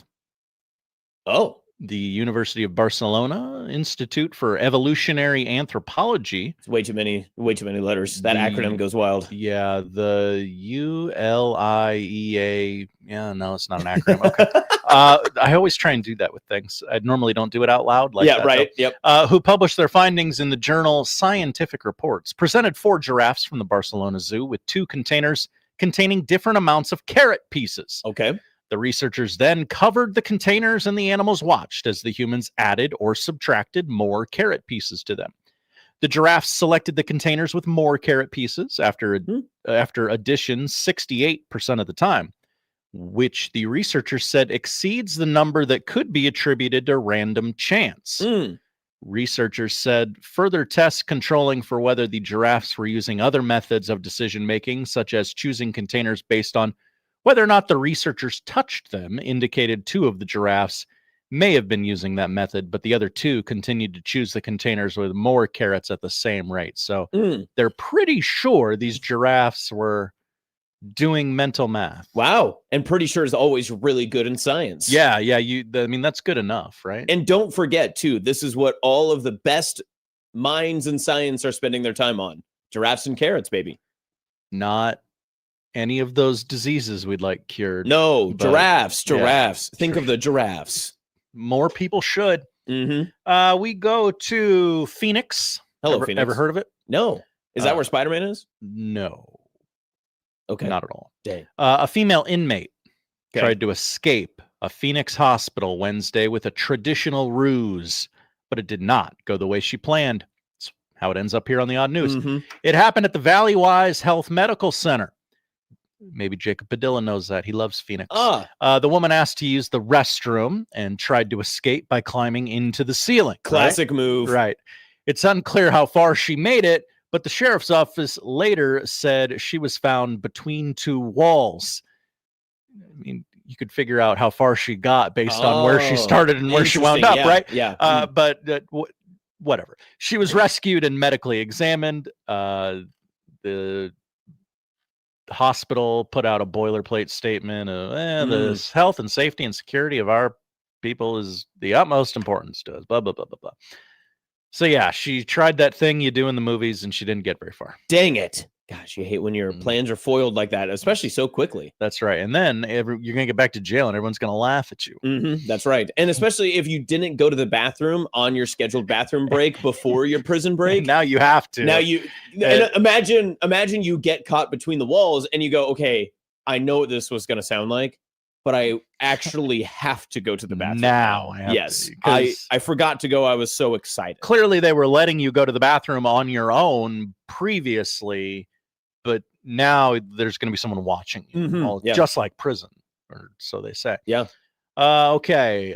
I have not read this story that I'm about to do. I'm just going to read the headline and we'll read the story together.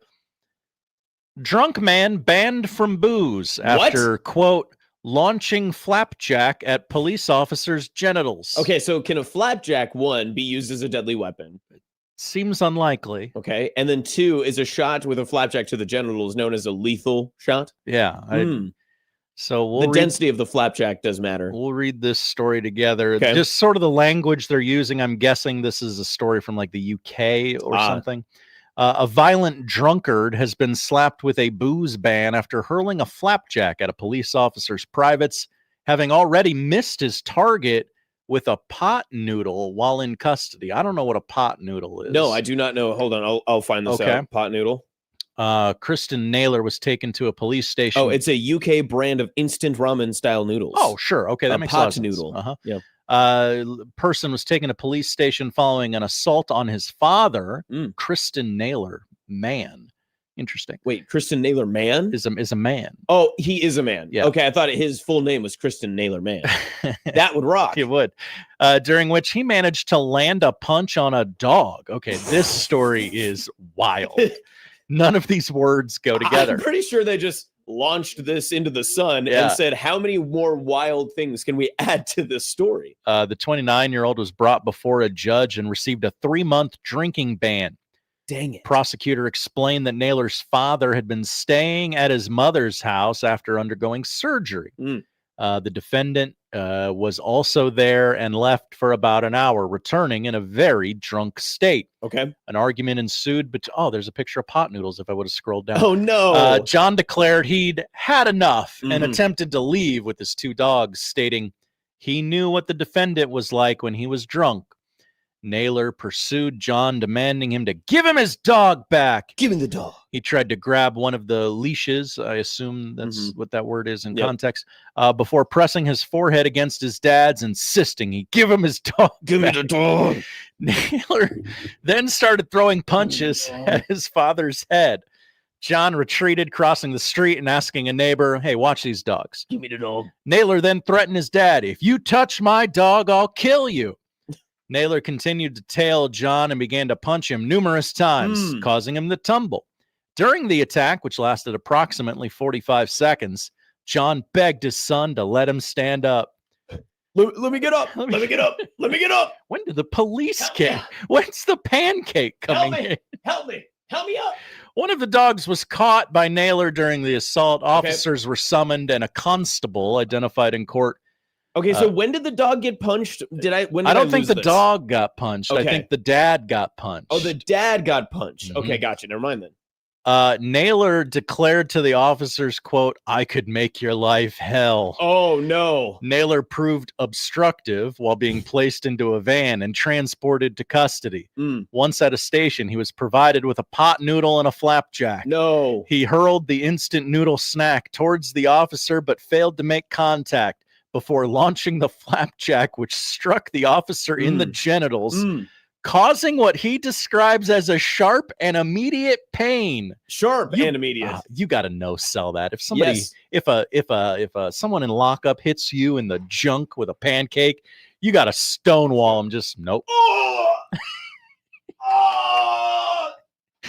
One of those? I think he also felt sick, the judge remarked. Listen, great dude getting hit in the nuts move is immediately go, my tummy hurts. Hey, I wasn't feeling well to begin with. And then, all of his buddies were like, there he goes, no kids for him. John's out of kids now. Some fines, some community service, and a 3-month alcohol ban were the sentence for this individual. That was a long walk to get to the part I really wanted to get to. I'm glad we went there together. Thank you, audience. I'm looking up British flapjacks to see if they are different than because when we said flapjack, we think pancake, right? Yes. So this was in England, correct? I hadn't thought maybe there's a cultural difference. So there is. It looks like it's more of a granola bar. So this might have actually done some damage.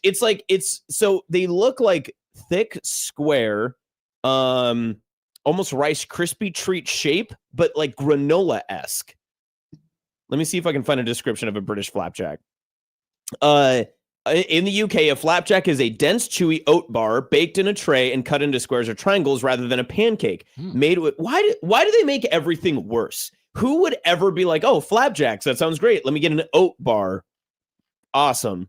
They just boil their food. They make pancakes worse somehow with oats. All of this is disgusting. These are great takes by you. Let them cook. Key characteristics. This is the secret ingredient. Can you guess what the secret ingredient to make a British flapjack taste great? Syrup. Oh, okay. So your basis is bad. You're openly admitting it's not good. Right. And then you're like, what if we just drown it in caramelized sugar? Great move. Brits, great move. Better than caramel. That is better. Okay, so this does bring up the topic. Is assaulting an officer with breakfast food the best way to go about it? Assuming I'm going to assault this officer with something? Yeah. Yeah, I mean... Oh, wait, hold on. Maybe better topic alert. Okay. What is if you are to assault an officer, in theory... In theory, don't, for the Yes. record. We publicly advise you not to do this. Right. What is the best breakfast item to toss in this scenario? I think it's a dense continental breakfast hotel biscuit. Those things are tough. They've been under a heat lamp for hours. Easiest to chuck. Mm-hmm. And you can get a decent grip on that thing. It's also you could knuckleball it. You could, It's also soft enough to not do any real damage for the inevitable, like, whoa, inmate, what are you doing to me? Yeah, I'm gonna beat the hell out of you. Yeah. It was just a biscuit. Like, now, be cool.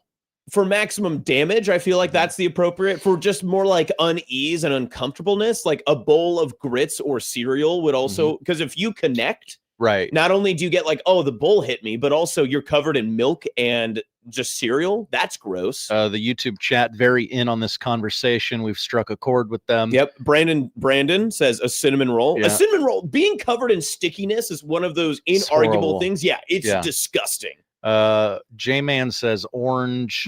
Oh, so sticky. Yes. Mike and Hokey Skur say hard-boiled egg. Okay, fair. Mike also added apple. I would hate to... Feels a little dense. Yeah. Not you, Mike. The apple. Yeah, the apple. Yes, yeah. I feel like smelling like a hard-boiled egg would actually suck. I'd hate that part.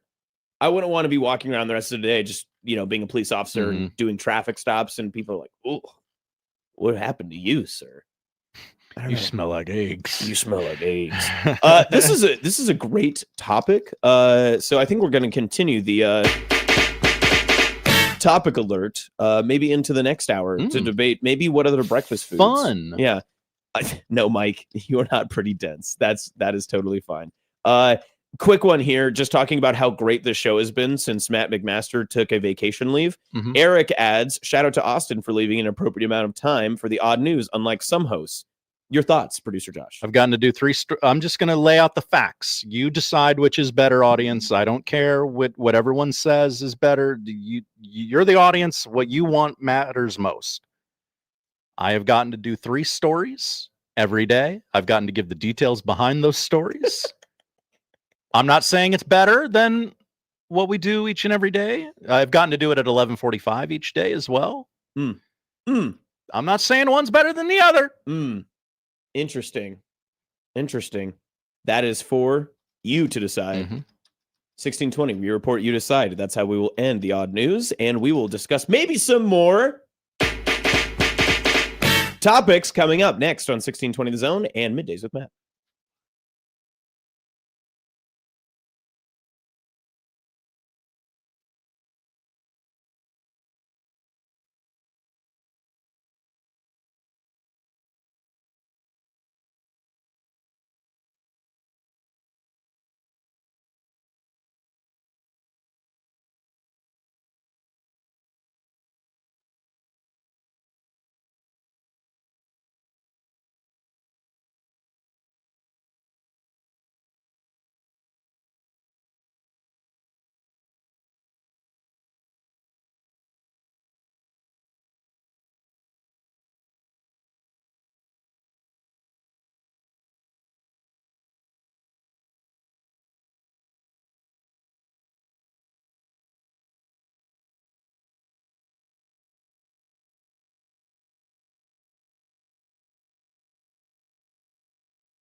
Now back to Middays with Matt on 1620 The Soul.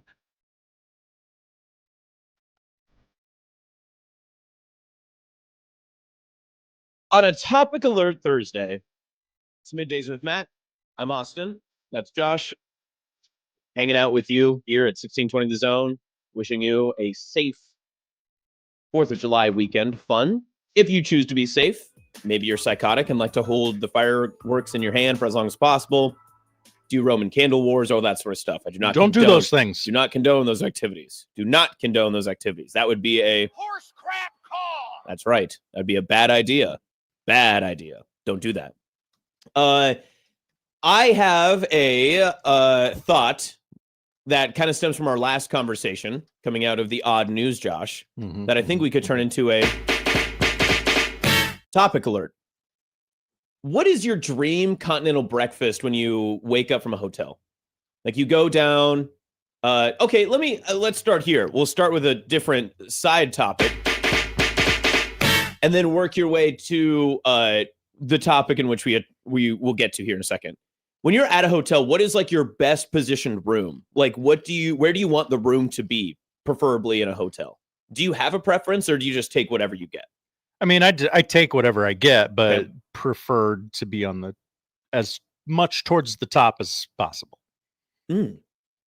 Okay. So you like third floor, like all that sort of stuff, like the higher you can get, the better? Yeah, okay. Absolutely. I like the corner room on the first floor. Like if I can get close to the far corner, I don't have to go up and down stairs. I can just walk, but I'm still far enough away that other like the lobby and general passerbyers can't bother me, but I'm tucked away like there. And usually you get like an exit door that you can just kind of like scoot out as well. Your own little private entrance almost, right? Yeah. I do like that. So, okay. So that follows up with our main topic for this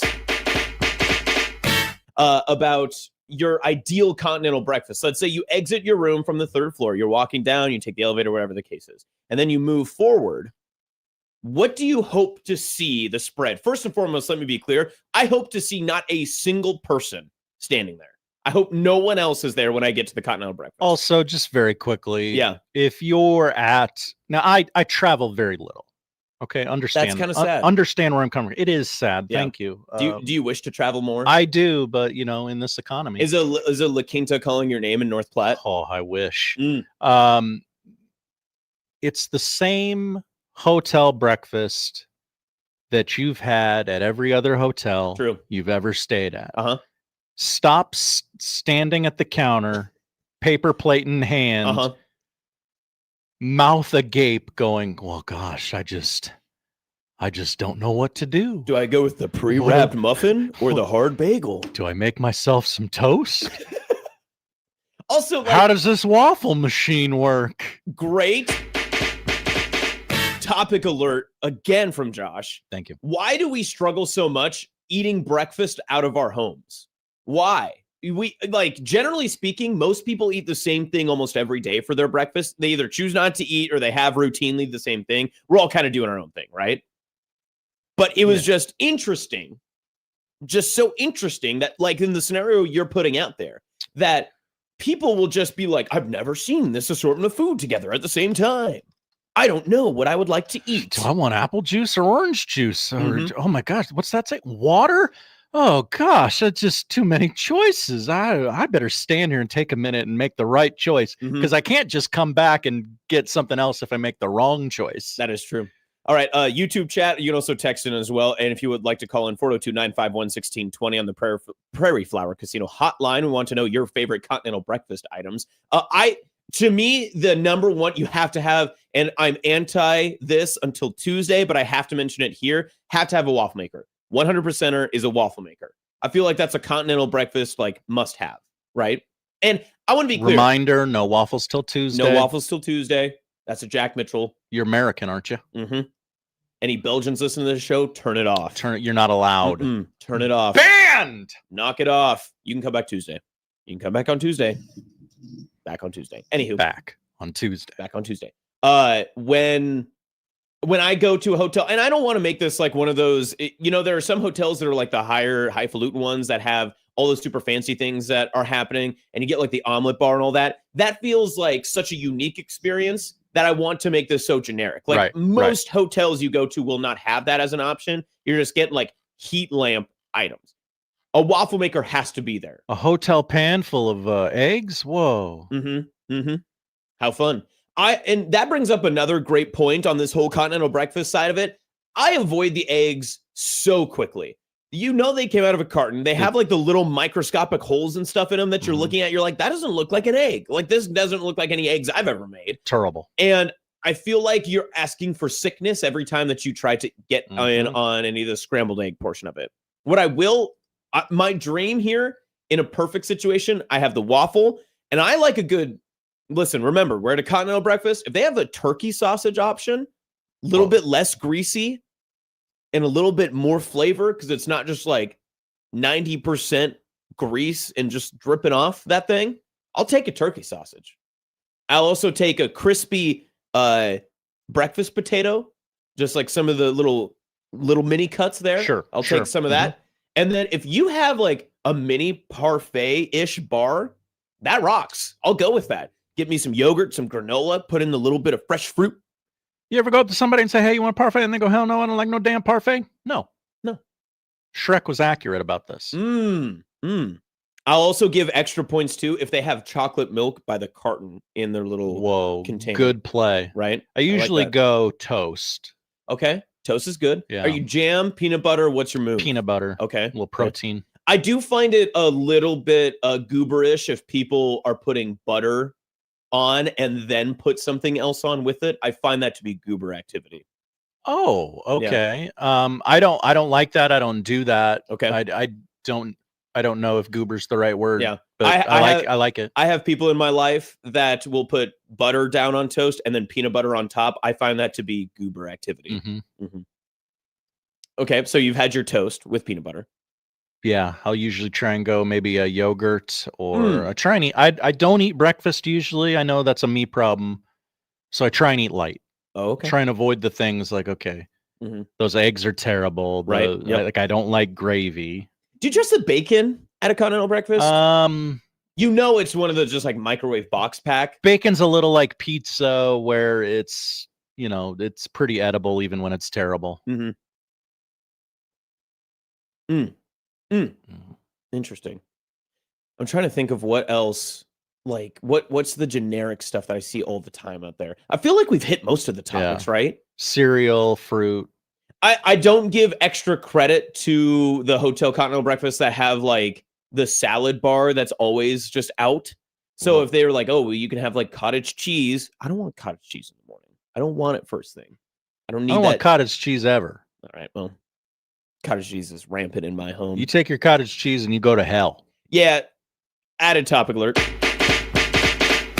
There is also the part of we are dying as a country for more protein, apparently. And everyone trying to make cottage cheese related, like, you know, pizza dough or cottage cheese related. These are cheesecake. These are some of the TikToks my wife makes me watch. That's and tough, I'm like, I'm not doing this. I'm not on board with this. Now, when your wife sends you these TikToks, does she go, we should make this? Or is it like, this is interesting? Let's it's just, I just want you to see this. If she sits me down and has me watch a TikTok, because I don't have TikTok on my, you have to have TikTok to watch a TikTok. Really bad implementation for that. If in my IMO. Yeah. Maybe if I tried a TikTok, I would like it and download the app. Yeah. I can't try one. If I tried a TikTok.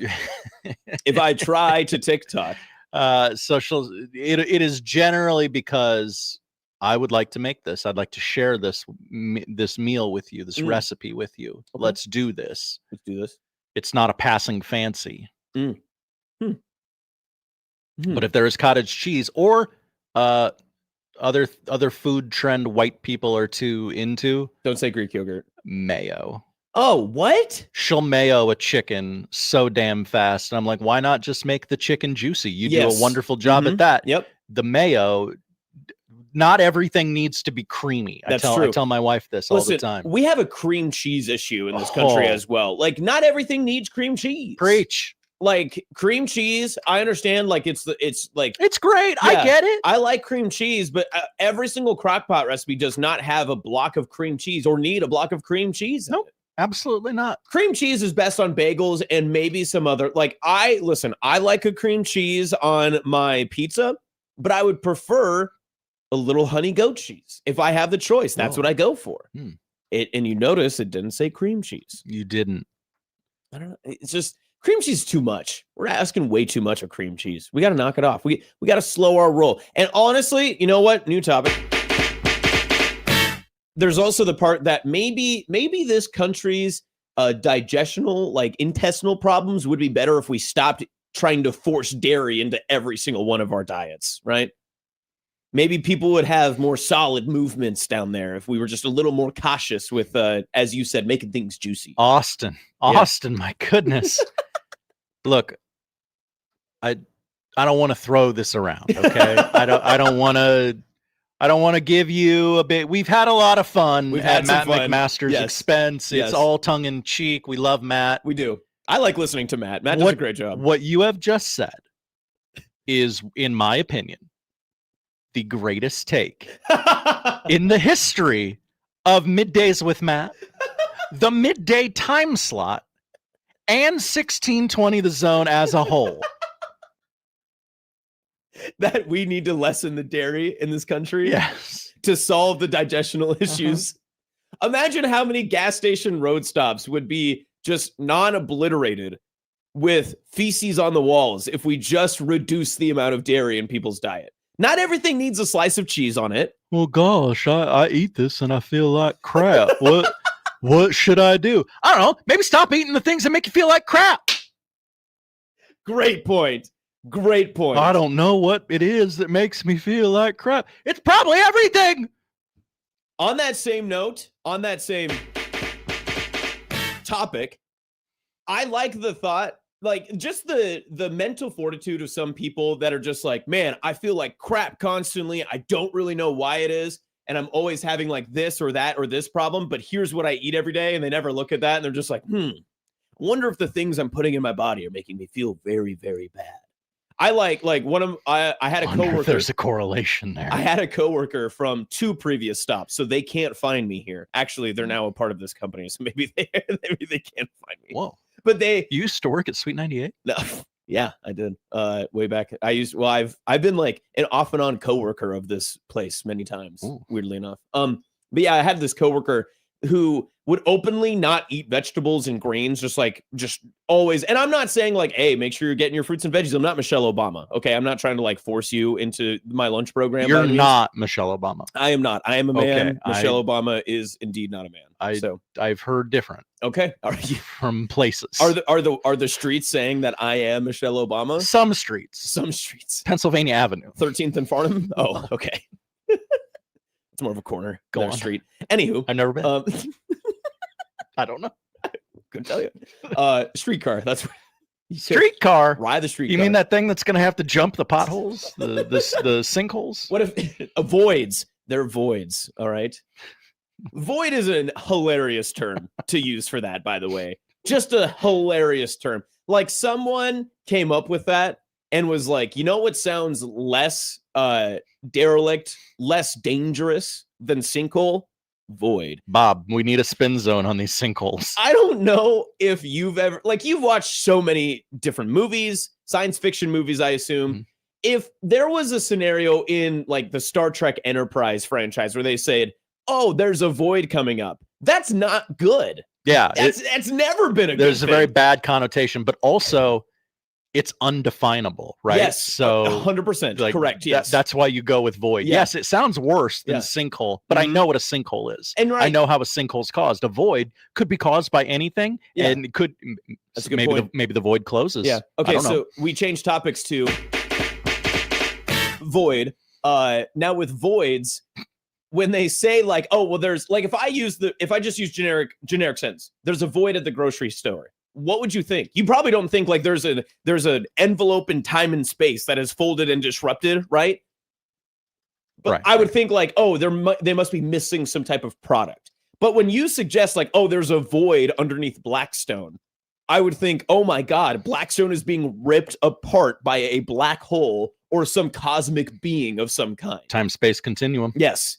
I would believe that Dr. Doom himself has begun doomsday prior to his release date underneath Blackstone. That's the play. Hey, guys, look. That's some viral marketing. That is a really good idea. Exactly. Hey, Great I'm plan. not really at liberty to discuss this yet, but that's not a sinkhole. It's a viral marketing scheme for the upcoming Avengers Doomsday in theaters this Christmas.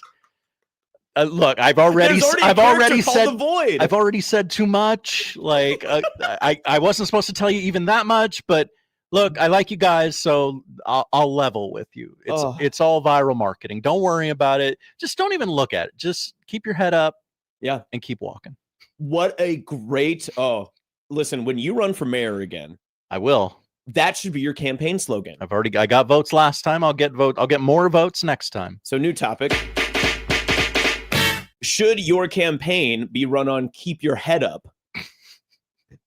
Well, yeah. Previously, famously, I ran on the campaign slogan of I live here. I can't do that now. The different guy in charge seems to live here by all accounts. Lives here. Jean was a content machine. You have to give her credit there. And I mean, she's doing her own topic alert. Oh, people, Hokey Skur is not a fan of the button. I am keeping the button. If you don't want to be a part of this ride, you're just going to have to deal with it. I like the button. The button likes you. Thank you. So now I will run. I have to change my campaign slogan, change the approach. You want to freshen it up, of course. Of course, yeah, naturally. So we're going to go with keep your head up. Keep your head up. And I do not do an AI image. Nick Grimm will be very upset. You'll lose one vote, a very critical vote. But it would be very funny if you're walking down a street with your head up and there are voids behind you, showcasing why you keep your head up. It's actually the exact opposite of the film Don't Look Up, right? Oh, yeah, with Leo and Meryl Streep. What if we did a follow-up Netflix short film? Maybe we put it on Tubi. That's where people like short films. Yes. Put it on Tubi and say, Don't Look Down. And it's the exact opposite, where people in Omaha are falling into voids. And if you, because they kept their head up. How about that? I like this. Be looking down. Wow. I feel like we're getting through a lot here. We even made it a little political. And that's what Topic Alert Day is all about. That is what Topic Alert Day is. Not necessarily politics, That's but, right. working through the issues. Let's catch up on YouTube chat here really quick. Okay. Chat's popping, I bet. I believe this is Eric's in chat. Okay. I'm only getting like the YouTube handle, so I apologize if like I'm not saying your name correctly. That's the vast majority of where our comments come. So D Eric says, team breakfast at home here. I don't need to be dropping $40 on avocado toast. So we were talking about like continental breakfast and that sort of thing too. I do think there's a time and place to go out for breakfast, but my large opinion, and I've always been on this, is that if you're going out to eat, you should be getting something that's either a higher end quality of something you can make at home, but you don't want to like expense that level, right? Mm-hmm. Like it's sourdough pizza, whatever, or something, it's a high end quality, whatever. Saffron. I don't have any saffron at home. Bang. Or it's something that you have. I do have saffron at home, actually. It's something you have no intention of making, or something that you have no intent on ever making in your home. Like the wacky egg roll, burrito, hamburger, Frankenstein concoctions at Block 16. Yes, that. Or like a turkey leg. Yeah. Like if I'm ever out and about and they're like, hey, do you want a turkey leg at the CWS? I'm like, yes, I do not have turkey legs sitting at home. Do you want a soft pretzel the size of your head? Yes, I do. Listen. Not making soft pretzels. I'm going to text you a word really quick because this is the only way I can describe this, but I want to make sure I can say this for AM radio. I could say this at my other job. Okay, this is interesting. Yeah, so I'm going to text you this word. No restrictions on the digital media. Quick, can I say this word? I will allow you to say it one time. I am a slut when it comes for a soft pretzel. All right. Listen. Did you get the ones inside the Omaha Baseball Village? Yes, those were incredible. Listen, I took 2 different business cards from them on 2 different days because I said, you may be coming to my wedding, sir. It was like the one meme where it's like, give me that. I want that. Give me that. That's what I kept doing every time I walked by. was notably around that place many times. They're in the Village, so I'm told I can talk about them on the radio. Ben's soft pretzels, delicious. So good. So good. All right.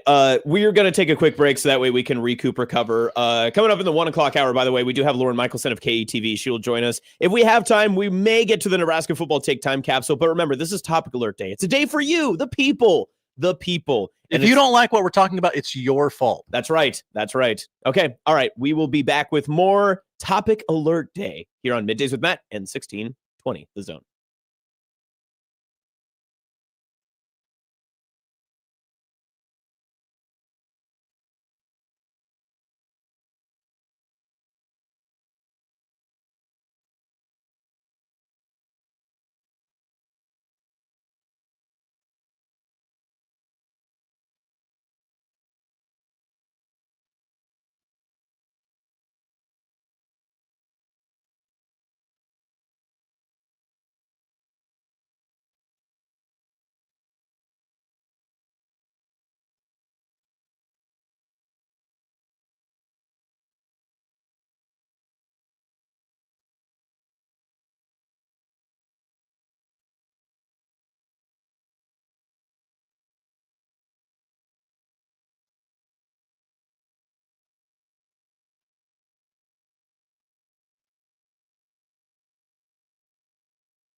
Now back to Middays with Matt on 1620 The Zone.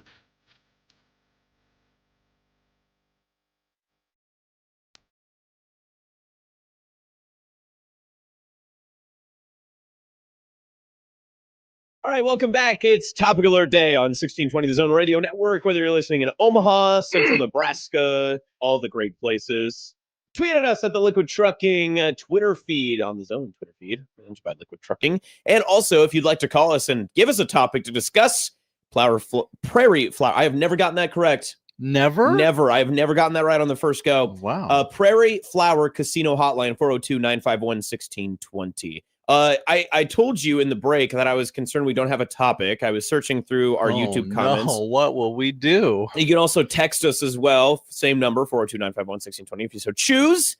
And you can communicate with us on what topics you'd like us to touch on. I did just come up with one off the top of my head. And it is related to my wedding. And it's actually from a TikTok that I saw, or an Instagram reel, I should say. Let me be very clear and transparent here. It was from an Instagram reel I saw yesterday.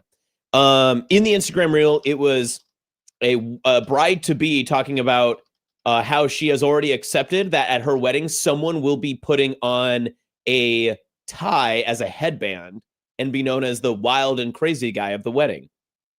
My question for you is, Josh, will this happen at Taylor Swift's wedding this weekend? That's an even better. Better. George Kittle will be absolutely 100% the person. I was going to say Jason Kelce. Mm. Who puts it on first? It's a race. Yeah, exactly.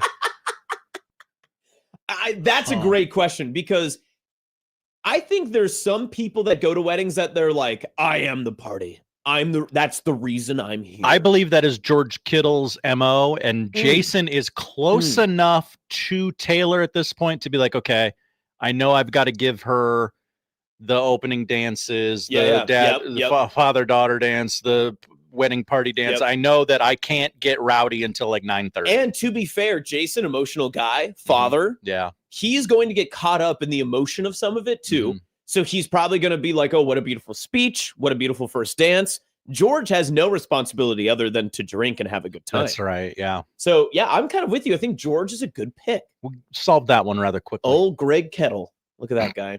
Oh, Greg, what a guy. Who unbuttons a button first between the two? Do you still go Kittle?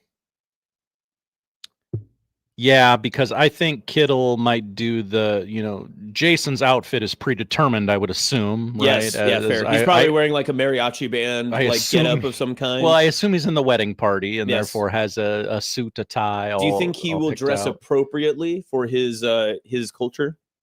I'd assume so. I do, yes. George Kittle, TBD. Yeah, fair. Good he point. might do the cool guy. I'm not wearing a tie to a summer wedding. I'll have a shirt on. I'll have an unbuttoned collar. Okay, so different side topic to the Kelce Swift wedding. Is Kittle considered a work friend? Like, where did he get categorized in the Excel sheet of invites? Yeah. Like, is he like, hey, I work with this guy. Work friend. We all kind of, we're in the same space. Yeah. You know what I mean? That'd be my guess, right? So actually, you know what's funny is that I'll open Pandora's box a little bit. This is uniquely what I'm going through, because like I have the people I work with that I'm inviting to like my wedding, but I also want to invite members of 1620 The Zone and my friends here. So, but you guys aren't my work friends. Like, we're just your friends. You're just my friends. You're friends that I work with sometimes. Yeah. Right? Interesting. Yeah. See, one sounds better than the other. That is true. Wow. You guys put yourself in a whole new category. I like that. A hokey skirt's a good thing the button push isn't a drinking game, or I'd be on the floor by now. One more. Should we make this a drinking game? Yes. I think so too. Especially if you're listening to this on a replay Friday. You ain't working. That's true. That's a good point. Can we discuss alcohol on AM radio at 12:31 on a Thursday? I think we could, right? Yeah. Okay. I just didn't why know. Why do you think we can't? I don't know just the out rules. of curiosity. I don't know the rules. I'm just making sure. in my job. It's not Afro Man's because I got high and we have to wait till 6 o'clock to play it. Okay, fair. That wasn't a rule, by the way. So the rules of this topical or drinking game. My drink of choice to just like the one-off, like every time that it plays, you have to take, is it a shot or a sip? What do you think? Because I'm assuming this is like, are you familiar with a power hour? It makes sense what you're saying. Yeah, right. So like, I would pick like a Twisted Tea Light for my drink. That would be mine. I love a Twisted. You don't like a Twee Light? No. Okay, you know what? I'm not going to hold that against you. It's not for everyone, right? It's much like the rail car. It's not for everyone. Okay. Sure. That's not where you thought it was going. Carry on. Mike says I'm 47. It is a sip. All right, we can do a sip. That's fine. So here's the thing. On like a power hour, for those who don't know, there's like a power hour where they do great YouTube montages where every single minute you would take a shot of beer and you would drink that way, responsibly, of course. And so then you would get, 60 shots of beer in an hour. Usually equates to whatever amount of beer that is. This would be Twisted Teas, all, kind of fun for that. So everyone who's thinking like, oh, it's a shot of hard alcohol. No, that's not the case. But like if you did a shot of whatever you're drinking for every time you hear this, what are our other like categories, right? Because like in a great, so one of my favorite drinking games, okay, new topic alert. Favorite drinking games. One of mine is rewatching 1999 Godzilla, and there's a great drinking game for it. Let me see if I can find the rules for it really quick. But while I look that up, do you have any favorite drinking games? Very quickly, yes. I'll tell you that because I'm 41, my favorite drinking game is I'm 41. Drink the alcohol. Nice. Not because there's a set of complicated and intricate rules surrounding it. Just because life is hard and I want to drink. Okay, so or life is great and I want to drink. Here are the rules of the 1998 drinking game. I think this is the right one. In the 90, and I keep saying 99, it's 98 Godzilla. So when you're watching the 98 Godzilla movie, Matthew Broderick, classic. The first rule is Reign of Godzilla. For any destruction or signs of destruction from Godzilla, you take a drink. Whoa. Which in a Godzilla movie is a lot. There's the crux of the film. A grab, is the second rule. You take a drink anytime that Matthew Broderick's character is referred to as a worm guy. You also take a drink anytime that his character's name is mispronounced or he has to be corrected. You take a drink. I need to remember Matthew Broderick, character name, Godzilla. It's like Gustopoulos or something like that, right? My God, I hope not. Let me think of what it is. No, parents don't name your children Gustopoulos. No, his name is Dr. Nick Tatopoulos. That's what it is, Tatopoulos. But he's often referred to as the worm guy. In the German dub of Full House, Jesse Consopoulos, his name was changed to Jesse Gustopoulos. Ooh. That's tough. That's tough. Also in this drinking game, for any of Godzilla usage of his typical powers like fire, breath, and tail, you take a drink for a trademark roar, and then you drink whenever characters are frozen in place for any reason. I've done this many times. It's very fun. Yeah, that movie had a trope where when Godzilla was about to attack someone, the person would almost accept their fate and stand still and like hands up, like squash. Yeah, it's just like the Austin Powers meme where the guy's like, no, and he's gonna get run over by the steamroller or whatever. Yeah. Very, very good bit. We have a new topic alert coming from our good friend Michael Severe, and by the assist from Dave Fight. Dave Fight tweets, I demand that the Hinky Dinky Husker Trophy be brought back immediately, in which Michael Severe tweets at Austin2Jacobson on the Zone Liquid Trucking Twitter feed. So if you're unfamiliar with this, Roger Craig was awarded the Hinky Dinky Husker Trophy last December. The grocery chain's customers voted him the most popular Cornhusker player for the 1981 season. A $1,600 scholarship in Craig's name was presented to the Nebraska School of Business. Previous winners of the award were Tony Davis, Vince Ferragamo, I Am Hip, Rick Burns, and Jarvis Redwine. So this is in reference to a few crossovers ago on Monday when Severe was in for Josh Peterson. I did not realize that Hinky Dinky was a grocery store because it sounded fake. Yes. Also, what was the other one? Like Pig Suey or something like that? Piggly Wiggly. Piggly Wiggly. Yeah, that one too. But I'm very interested in the Hinky Dinky Husker Trophy. So I ask you, Josh Hodson,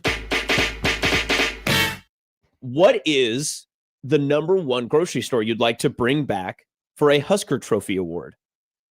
So this would be for the grocery chain's most popular Cornhusker player of that season. Okay. I'm not old enough for the days of Hinky Dinky or Piggly Wiggly. Yes. Notably, you're young. Yeah, famously. I would do, and I know this is still a grocery chain on the West Coast, but it is no longer here in Omaha, Albertsons. Okay. So the Albertsons, Nebraska football most popular player of the year. That is the thing that came to mind when you said bring back a grocery chain, essentially. Mine would be in Broken Bow, Nebraska. There is a Jack and Jill grocery store. I don't believe it's a chain, but for this, I'm going to say it is. So the Jack and Jill, Nebraska football most popular player of the year. That'd be great because then you could also do it for, you could have a volleyball version or a softball version, and they would obviously be the Jill. That's a very good idea. That's right. And your the Jack and Jill most popular Nebraska athletic player of the year. The Jack Award goes to Garrett McGuire. Sorry, Dylon Raiola. Excuse me, Tony Calandria. That would be great. Oh no. Oh no. Tough. Good stuff. Good stuff. Good stuff. We are all over the place. Did we ever finish? Have we finished? Okay, new topic. Have we finished like 90% of the topics we've started? I feel like we've kind of gotten off of the cuff a couple of times. I feel like the pace is frenetic. I don't know what the audience feels like. I don't know what you feel like, Austin. I'm having a blast. We are kind of just. But at 2 o'clock, I will be exhausted. Hey, speaking of which, at 2 o'clock, we need you, or maybe we'll do it before we wrap up this show, since you won't be on the crossover. I want you to test out the chips that I brought, and I want your opinion on the chips. Oh, okay. For the wavy chips. Oh, here we go. Topic alert. What is your go-to chip for the 4th of July? Oh, 4th of July Because chip? weirdly enough, everything kind of changes with 4th of July comparative to everything else, You right? have to go. I would never bring a purple bag Dorito to the 4th of Precisely. July. Yeah. Whatever you prefer, we'll find out later.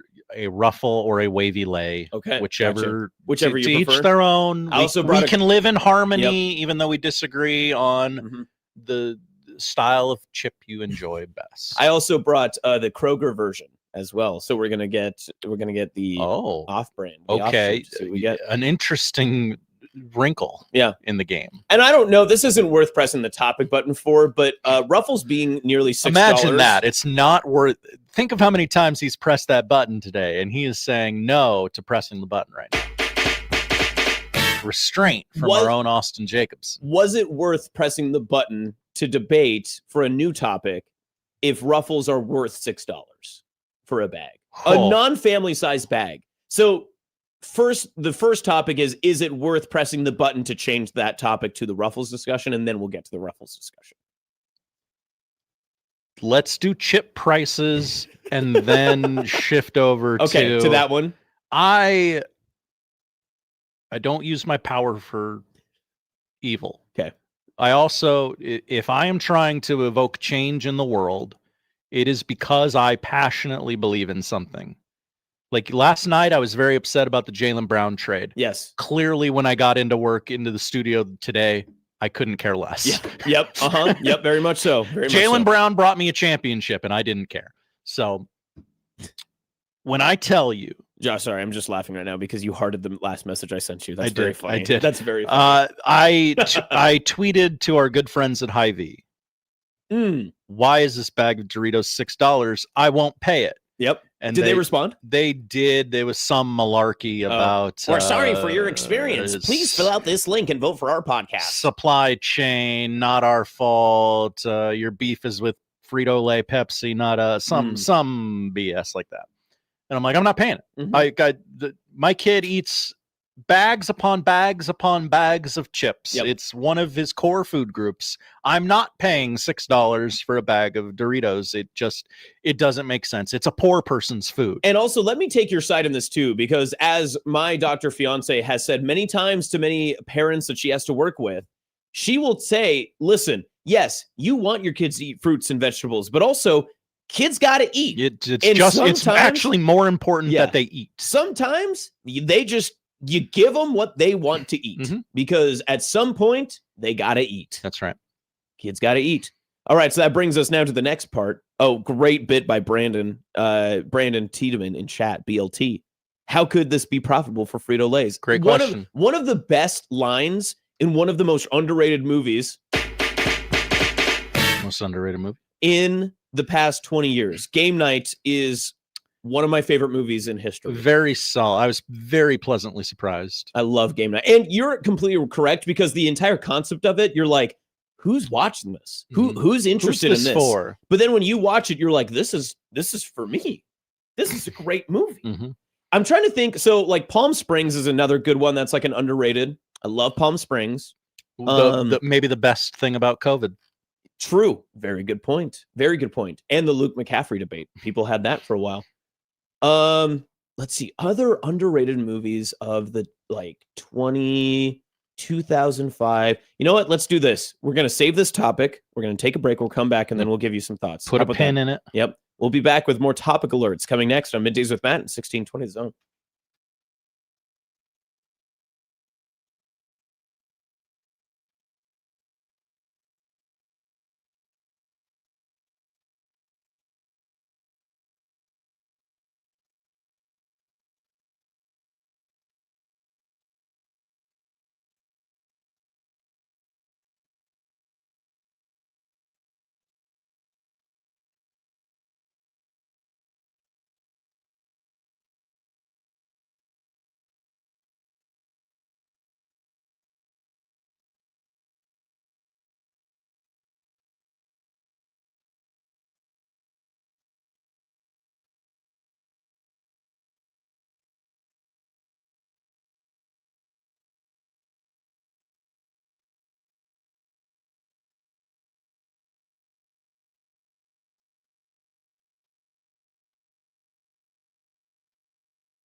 Now back to Middays with Matt on 1620 The Zone.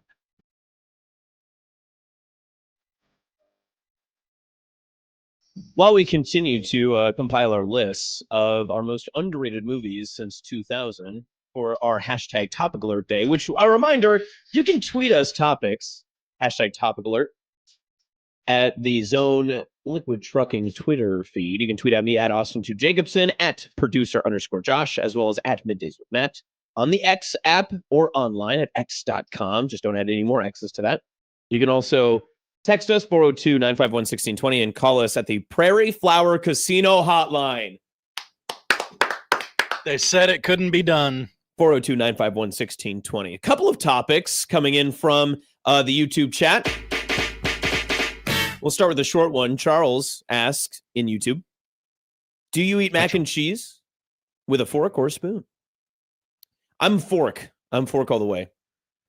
I think I'm a fork guy, but of course now you've asked me and I can't picture what I do. It's almost like this is a horrible analogy. Should I use a horrible analogy or should please. I topic alert?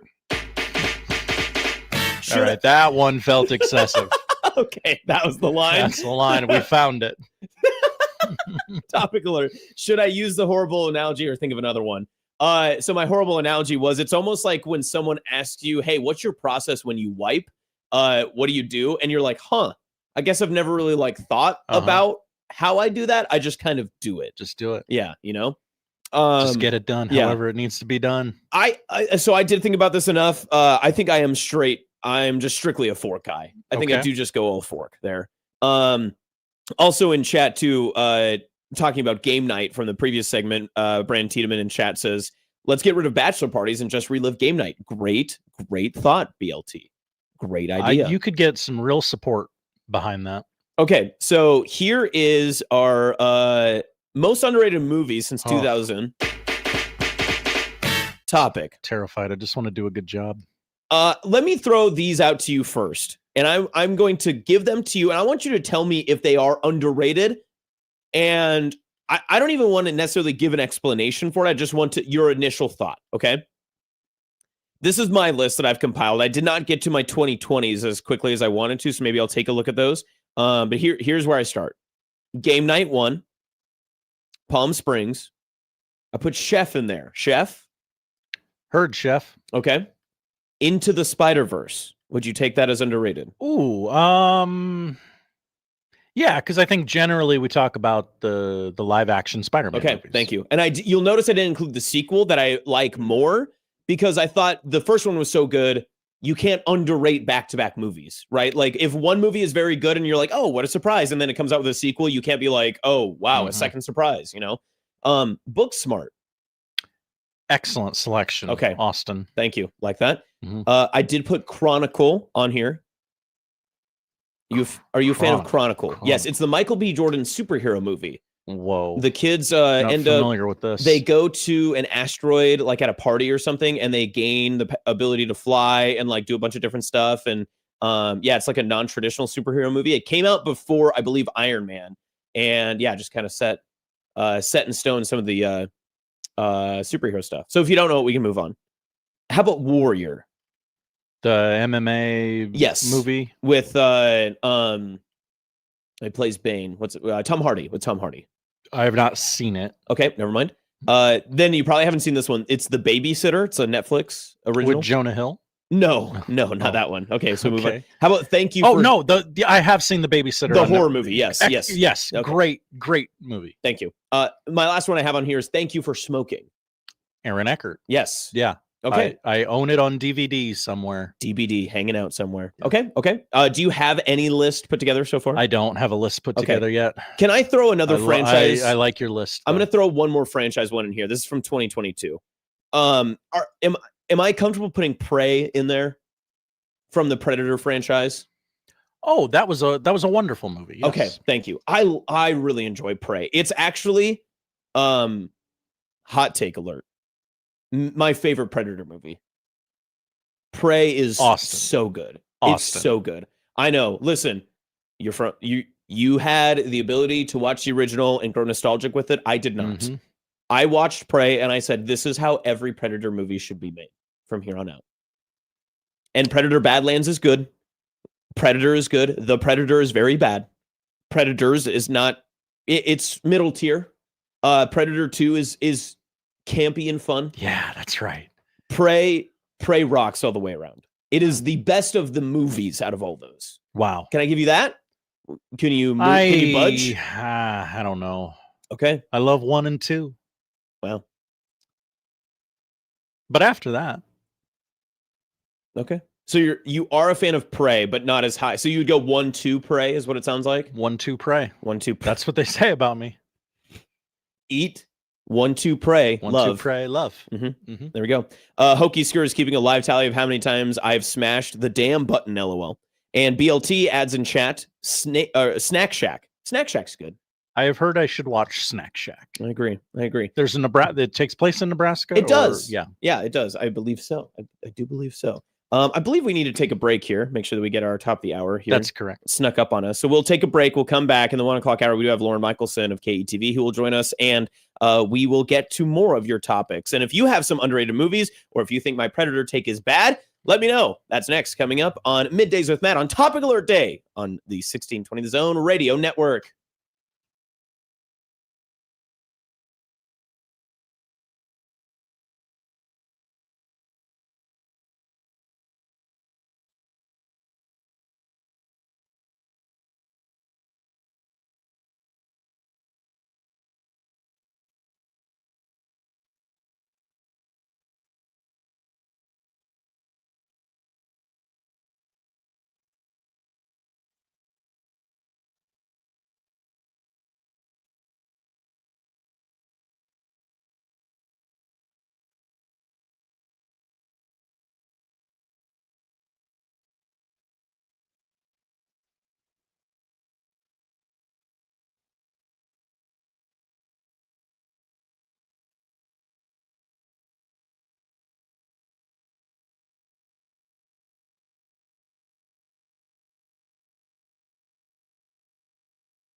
Now, back to Middays with Matt on 1620 The Zone.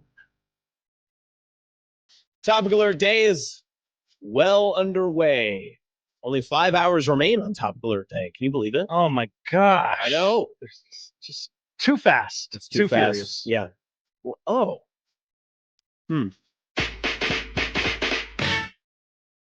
Too Fast, Too Furious. Where does that rank in your Fast and Furious franchise? Towards the bottom. Yeah, I agree. Not the bottom. I think it has some great lines, great moments, but it's not my favorite. Right. Yeah, I'm with you. I think I would go Fast 5 1. Great take. 6 2, 7 3. The original 4. Oh man, it all falls off after there, doesn't it? I mean, like 5, 6. It's a very. Why do I think 7 was pretty? You said that was third. Okay, yeah, that's right. So the Fast and Furious franchise is the only franchise in history where the 5th, 6th, and 7th installments are its best iterations, and everything kind of outside. Now, the original is a lot of fun. I do like the original. Too Fast, Too Furious is fun. I don't know that I put Tokyo Drift at the bottom. The new ones are just straight slop. I do not like the new ones in any capacity. Once they kind of, it was great when they weren't in on the joke. Yes. And then they kind of became self-aware and it's less successful. What if we drop from space? What if we are actually international arms dealers working with the U.S. government? What if, since we're both Universal movie franchises, dinosaurs showed up? And also, what if one of the dumbest parts of that entire franchise truly is having a character called Mr. Nobody that everyone's like, call Mr. Nobody. All right. Let's be adults about this. Like, someone wrote this in a script. Someone who gets paid so much more money than I got paid to write a character, and his name is Mr. Nobody. That's the best you could do. I hate that. I hate it so much. All right, Josh. So I gave you part of my list of the most underrated movies of the 2000s. You had some time finally to be able to go through your thoughts. Yes, I have. Do you need more time? I can build out another topic. I have 4. Okay. Y'all are gonna have to be good with 4. That's totally fine. In no particular order. I almost said Topic Alert is 4 fine, and then I decided not to because you said it was egregious. Is 4 5? It is 6 7. 6 7. Assassination of Jesse James by the coward Robert Ford. Wow. Okay, that's much more underrated than any of the movies I pulled out. Yeah, you win. That's good. Okay. That's very good. Yeah, I like that. The comedy with Macaulay Culkin and Mandy Moore, Saved. Okay, so not my favorite. I'll admit I haven't seen it in some time.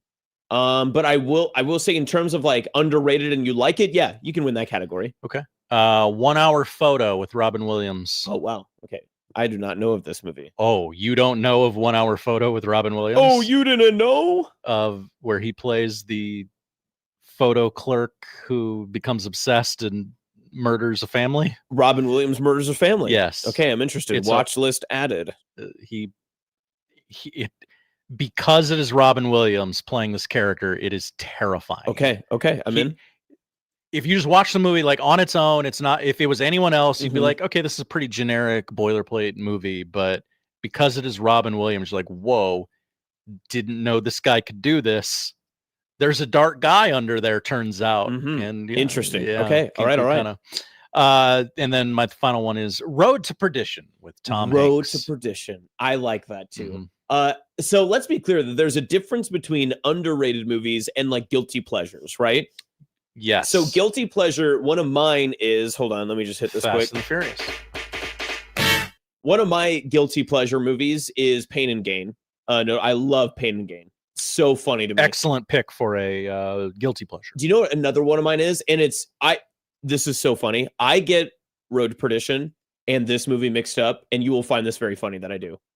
I confuse Road to Perdition with Gangster Squad a lot. Oh, okay. I see how that could happen. Right? Like, I remember I clicked on Road to Perdition one time and I was like, I like this movie. This movie is like, it's dumb fun and it's like mobs and all that stuff. And I remember watching it and I was like, oh, no, this is not the movie I thought it was. This is the wrong film. Then I had to go back and find the right one. So, yeah. Gangster Squad is dumb fun, though, at times. I think Emma Stone in Gangster Squad? Yes. Bradley Cooper, Ryan Gosling. Wow. Josh Brolin. It has some good scenes. I don't mind Gangster Squad. Some good scenes or singing? Scenes. What did you say? No singing. Just scenes. Okay. No scenes. 6.7. Oh yeah, Sean Penn plays the main villain. I forgot about that. Okay, it's got a good IMDb score, a terrible Rotten Tomatoes score, a terrible Letterboxd score. Yeah, 2.8 out of 5 is not great. So I'm guessing that you're correct. This is a movie guilty that pleasure. regular people, quote unquote, Mm-hmm. really enjoy. Yeah, regular folk, the non-movie folk. That's why I love Pain and Gain for that same reason. Pain and Gain, I'm looking it up on Letterboxd right now. It is so Pain and Gain is a 3.1 out of 5 on Letterboxd average. Whoa.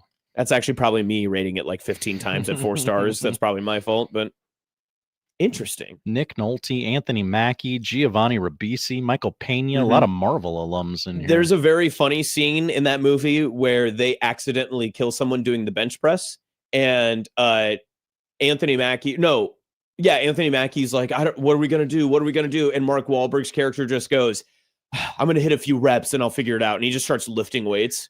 So funny. So funny. Gangster Squad. Gangster Squad is good. I do like Gangster Squad.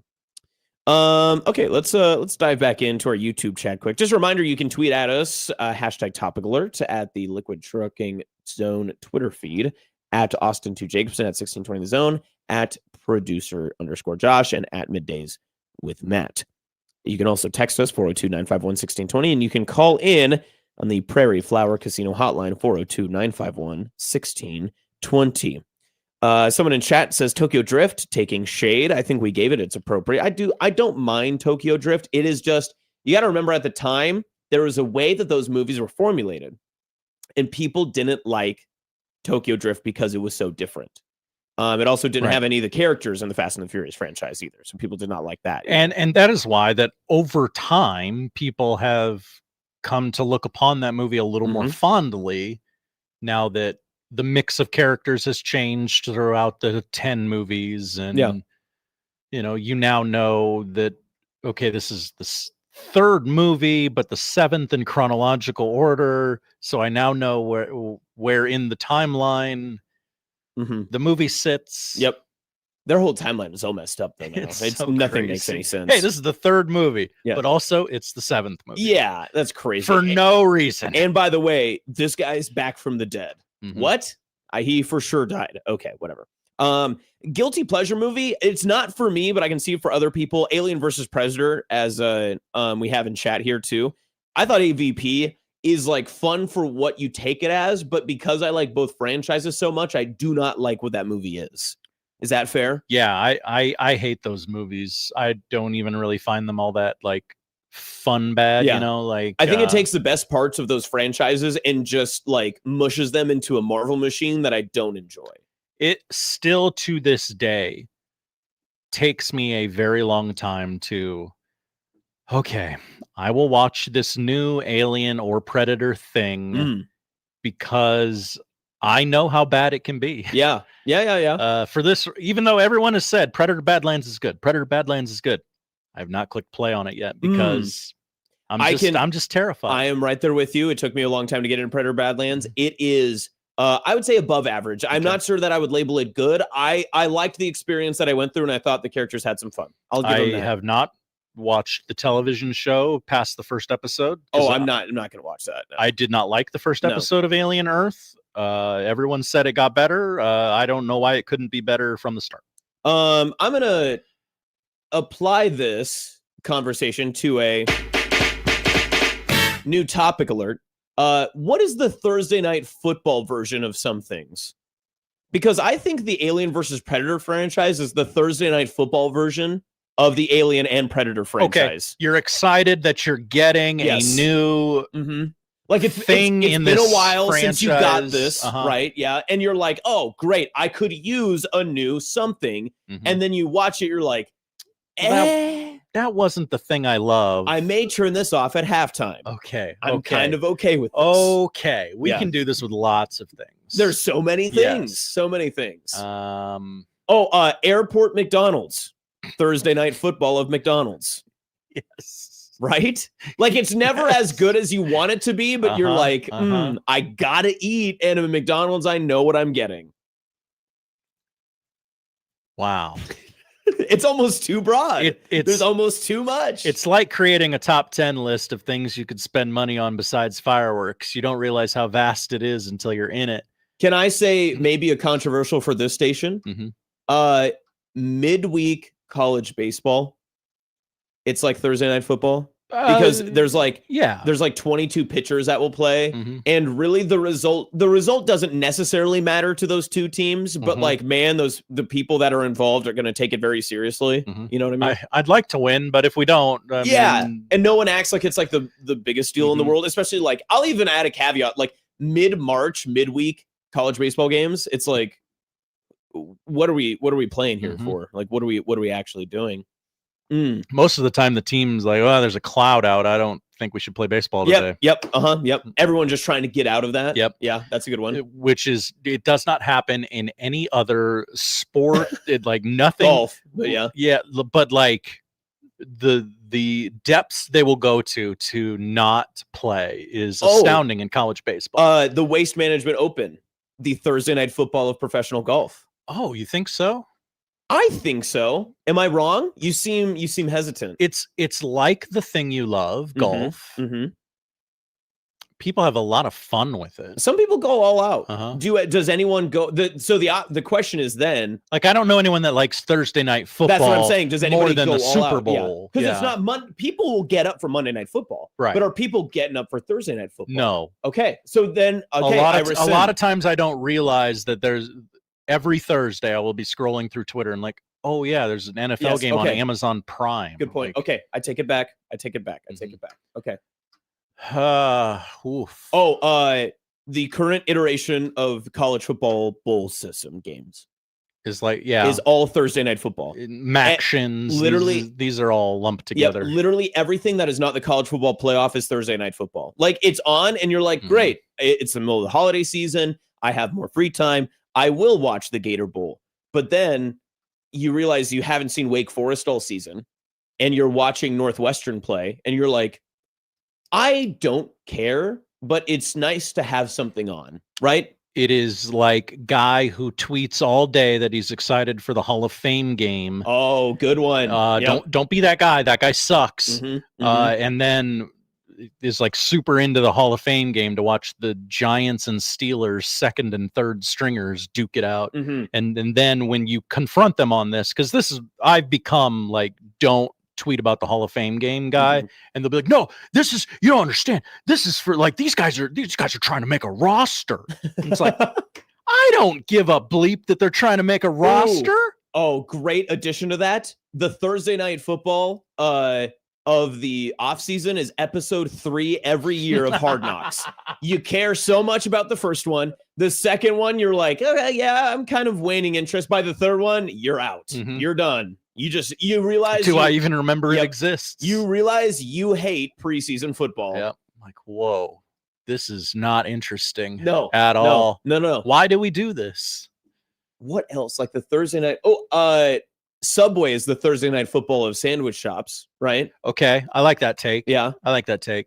Because even as somebody that like, I don't hate on Subway. No, Subway's fine. Again, like, I will go to, like, there are some times when I'm like, man, there's something about like a meatball marinara that I can get down for, right? Like, I could be down for that. But there's many times when I am like a sandwich shop near me and it pops up Subways and I go, well, I could drive farther and find somewhere else. I'm right here though. This is right now. I'm trying to think of holiday. Like, what's the Thursday night football holidays?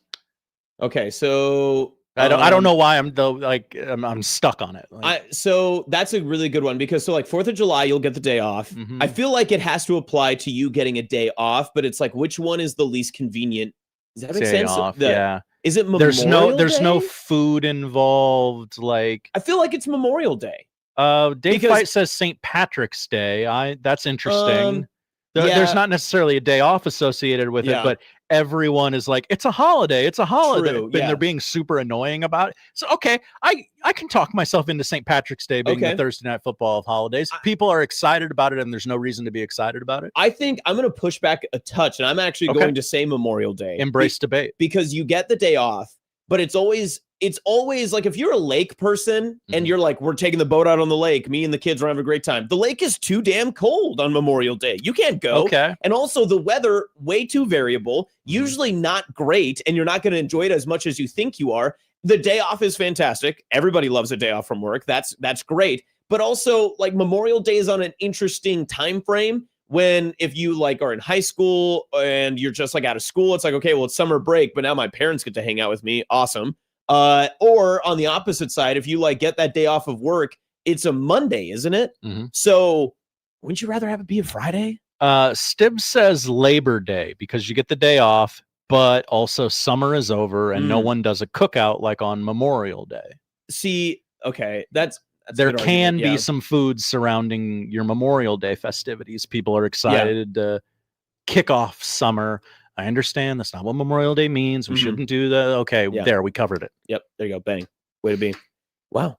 Good job with the topic alerts. We will have to get back to regular scheduled programming here in just a minute. Lauren Michelson of KTV will join us. Dabble in topics. Do we just hit her with the Thursday Night Football holiday question and just see where she goes with that? I think during the break we need to find a way to more succinctly word it. But yes, I think she would have an interesting take on it. We'll work on that. She'd be willing to play the game with us. Okay. We will ask Lauren Michelson of KETV more topics coming up next on Middays with Matt on 1620 The Zone.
Now back to Middays with Matt on 1620 The Zone.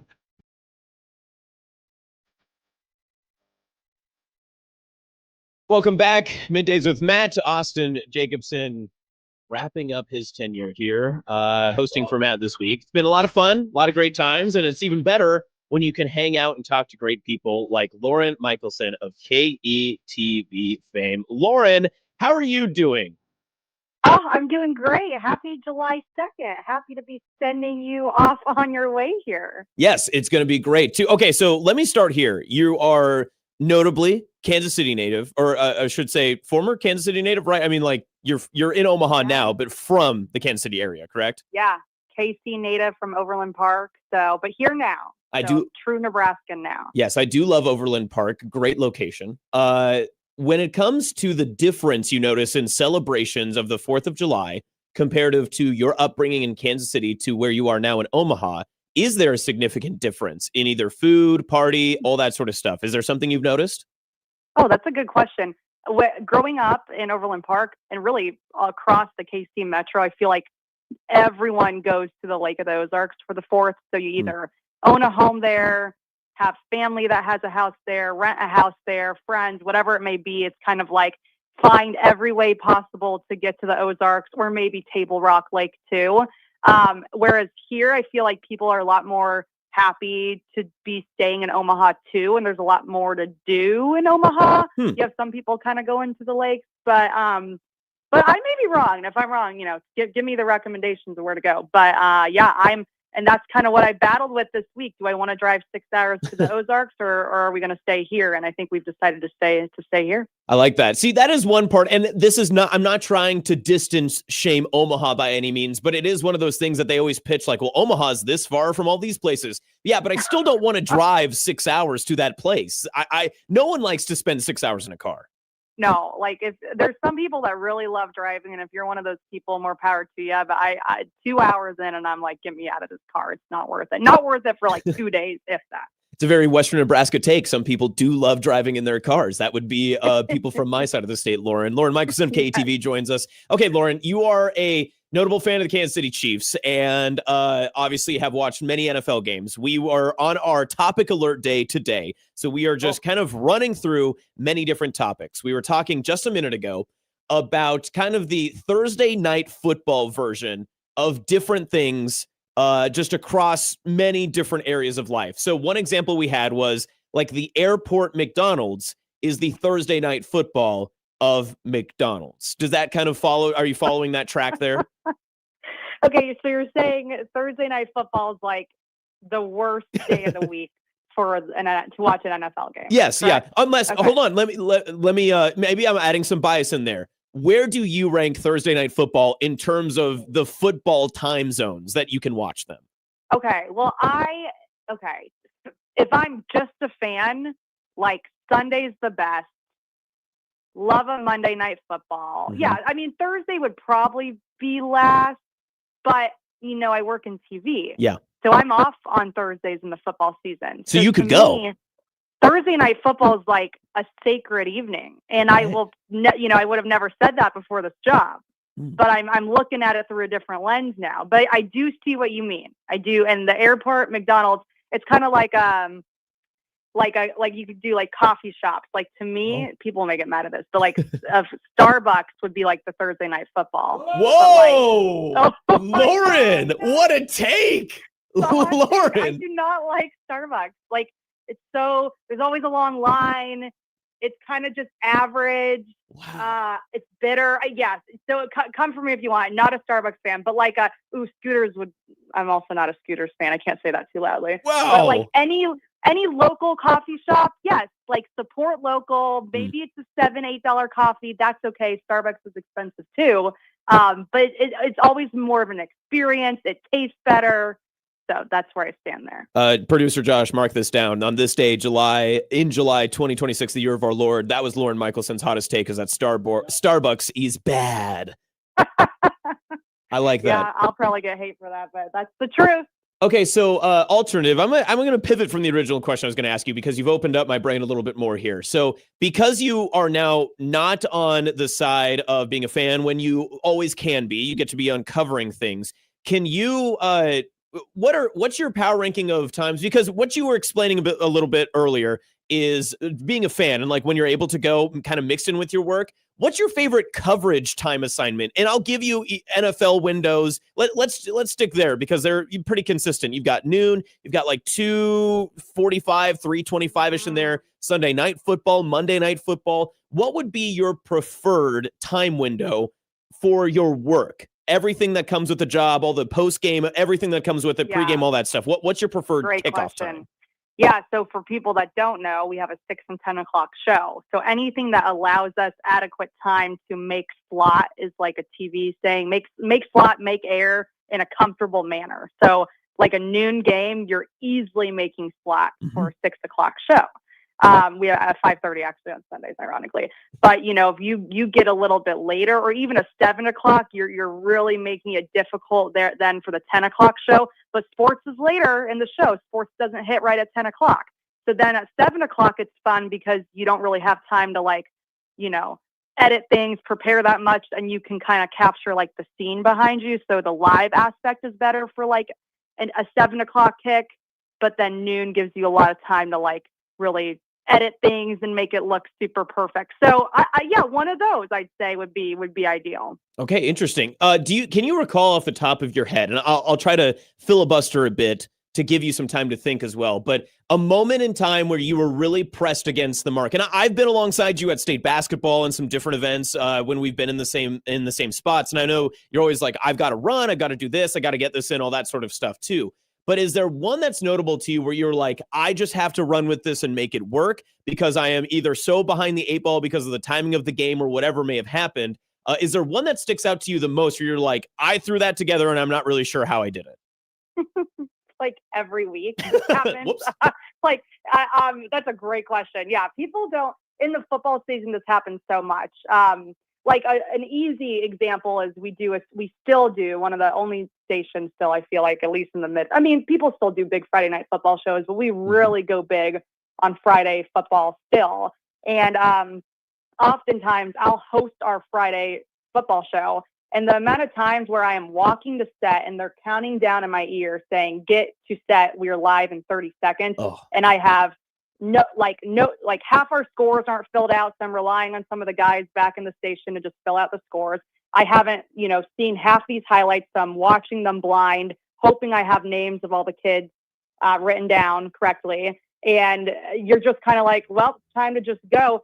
And it's kind of crazy. Sometimes I really think the best TV, though, trust me, it can go really wrong and look really bad. But I feel like I do better when it's not scripted and more off the cuff. And you get some of those better moments because you're not worried about making something perfect. Now, as long as you have the names are the biggest thing, especially for these high school athletes. But yeah, so every Friday night in the fall, it's pretty much craziness. But that would be the easiest one I could think of right now. Okay, so I want to get back to our Thursday night football question here, kind of our edification of that. Can I permission to ask you a mean question about your alma mater, Lauren?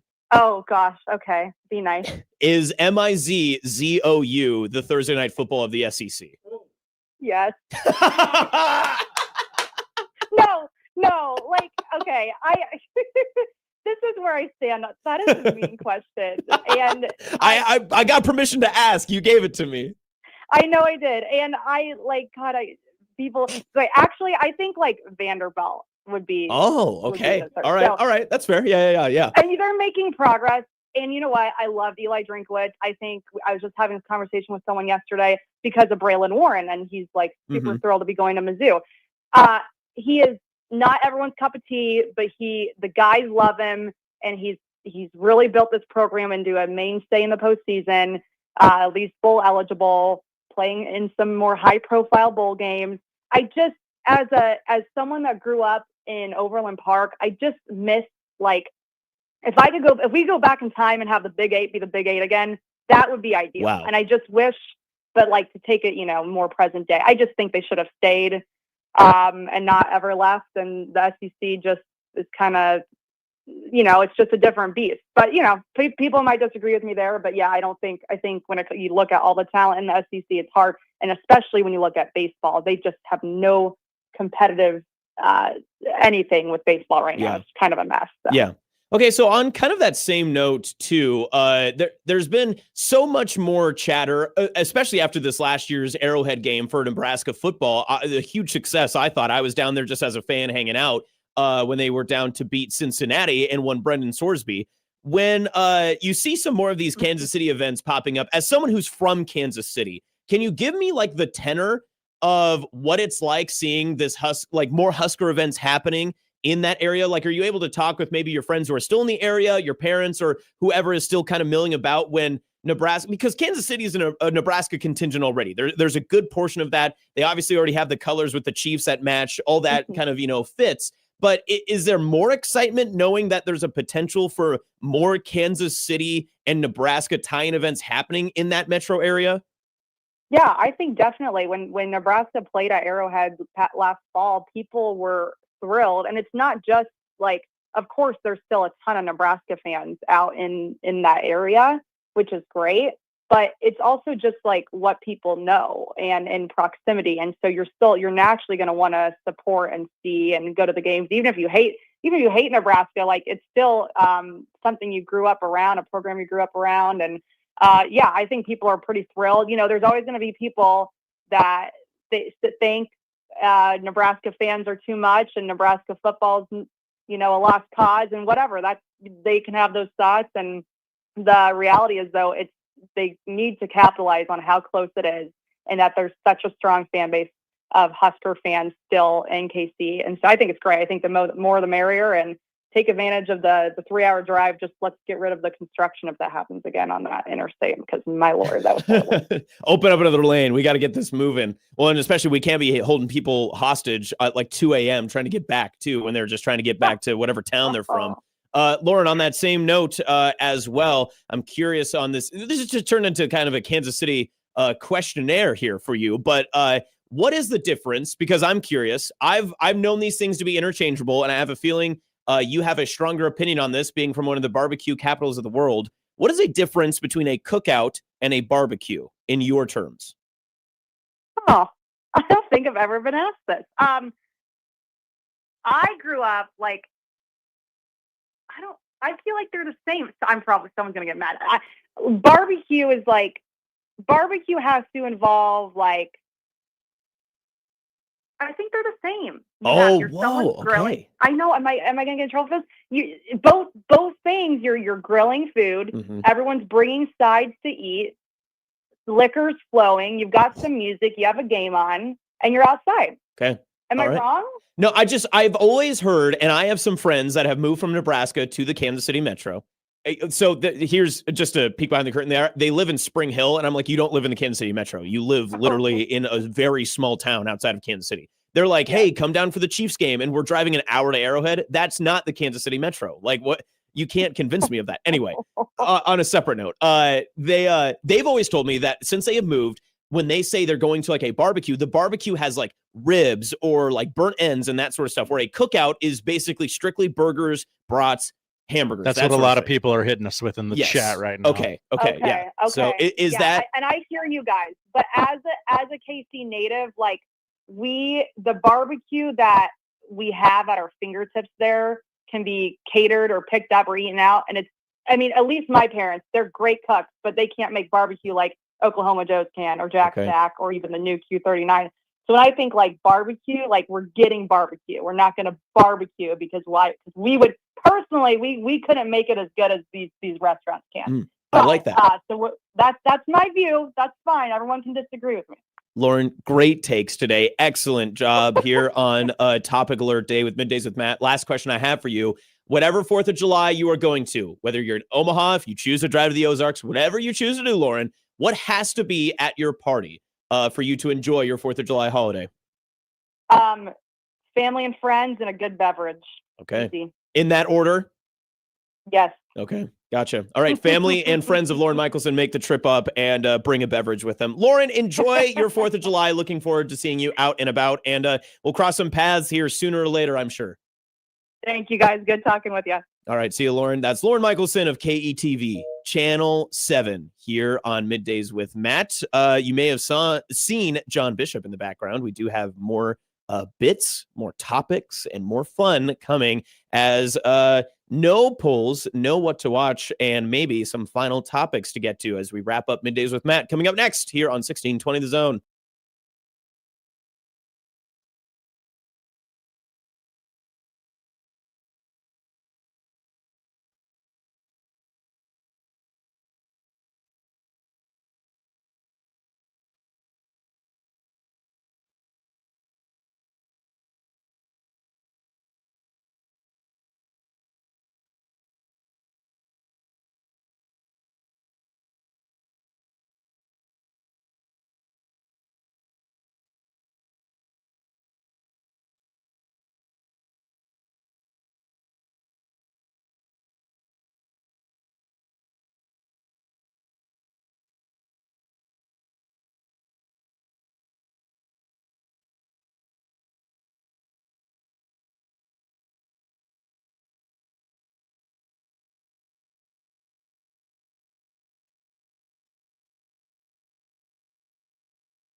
Once again, thank you, Ian and Stibbs. Great stuff.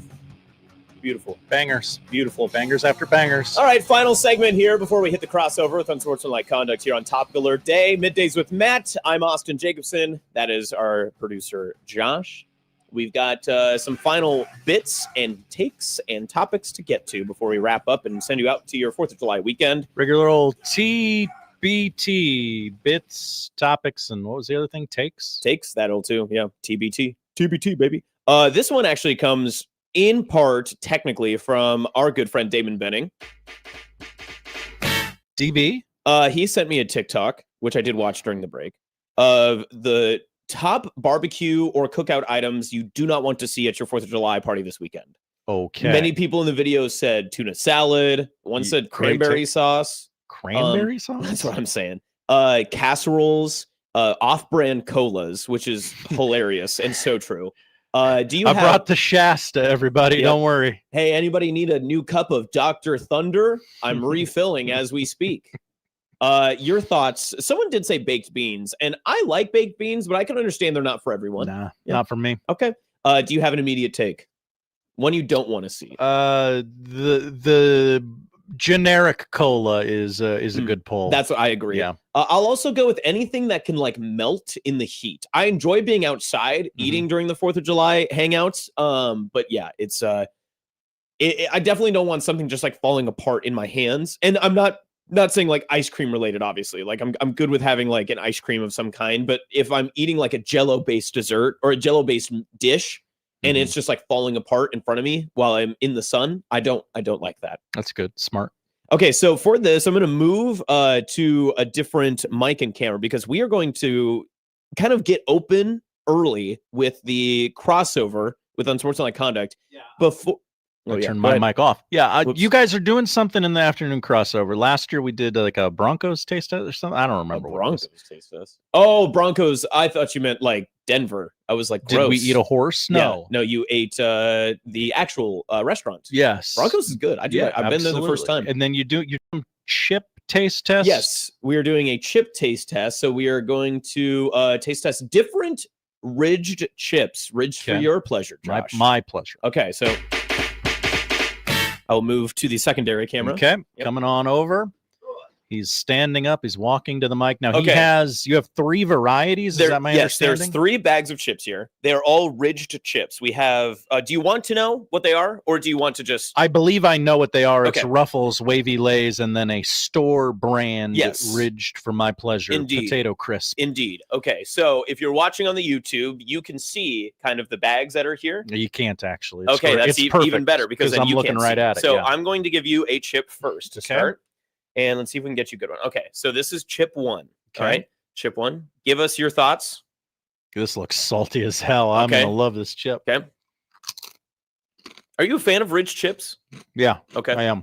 Good. I don't dip them, but yeah. They're generally saltier than I'm not huge on dips either. But immediately it looks like you're enjoying this chip. Mm-hmm. Okay. You're enjoying that chip. Mm-hmm. Okay, let's get you chip number 2. That one had a hole in it. I don't know why that's possible. Holy chip. Yeah, here you go. Here's chip 2. Okay. See, I think I've noticed something about the physical looks of the chips. Okay. That one had a snap. Mm-hmm. That was a quick snap. That was good for radio. Yeah, that was a good snap. Okay. Keeping your thoughts to yourself. Okay, and here is chip 3. Let's get a good one here. How's that? A little circle guy? Not as snappy as the second one. No. A little more bend. I didn't like the bend in that one. Maybe needed an extra 10 seconds in the fryer. Okay, so 1, 2, and 3 is how we went. Mm-hmm. Do you want to guess which one was which first? I do. Okay, why don't you try that? I believe number 1 was Ruffles. Yes, you'd be correct. I believe number 2 was store brand. Wavy Lays, and 3 was actual Wavy Lays. Yes, that would be correct. Yes. Yeah. Okay, I got all 3 correct. You got that. And is that the order in which you would go with? Yes, I think it is. Wow. 1, 2, and 3, just like that.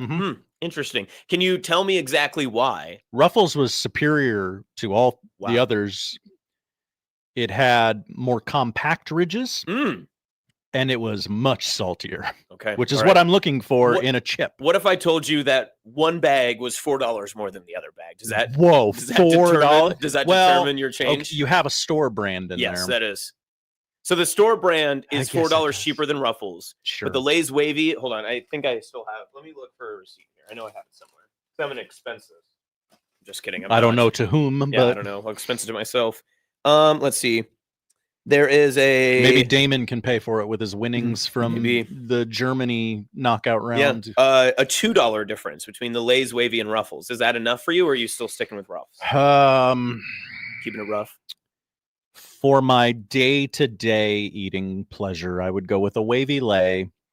If I'm going to a party, if I'm going to a gathering, I will get the good stuff and get the Ruffles. Okay, get the Ruffles. But the off-brand will never show.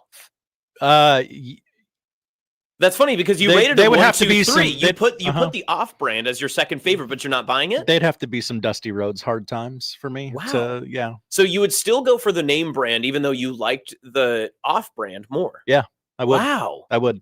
Man, that's interesting. All right, I'm going to adjust back. Okay, he's walking back. I'm turning his mic back on and up. All right, so we're back. Switching the cameras over. Look at this. Look at this. Wow, you are an excellent producer, Josh. Great work. Many are saying. All right. Man, can I come up with a topic in less than 30? Oh, topic alert.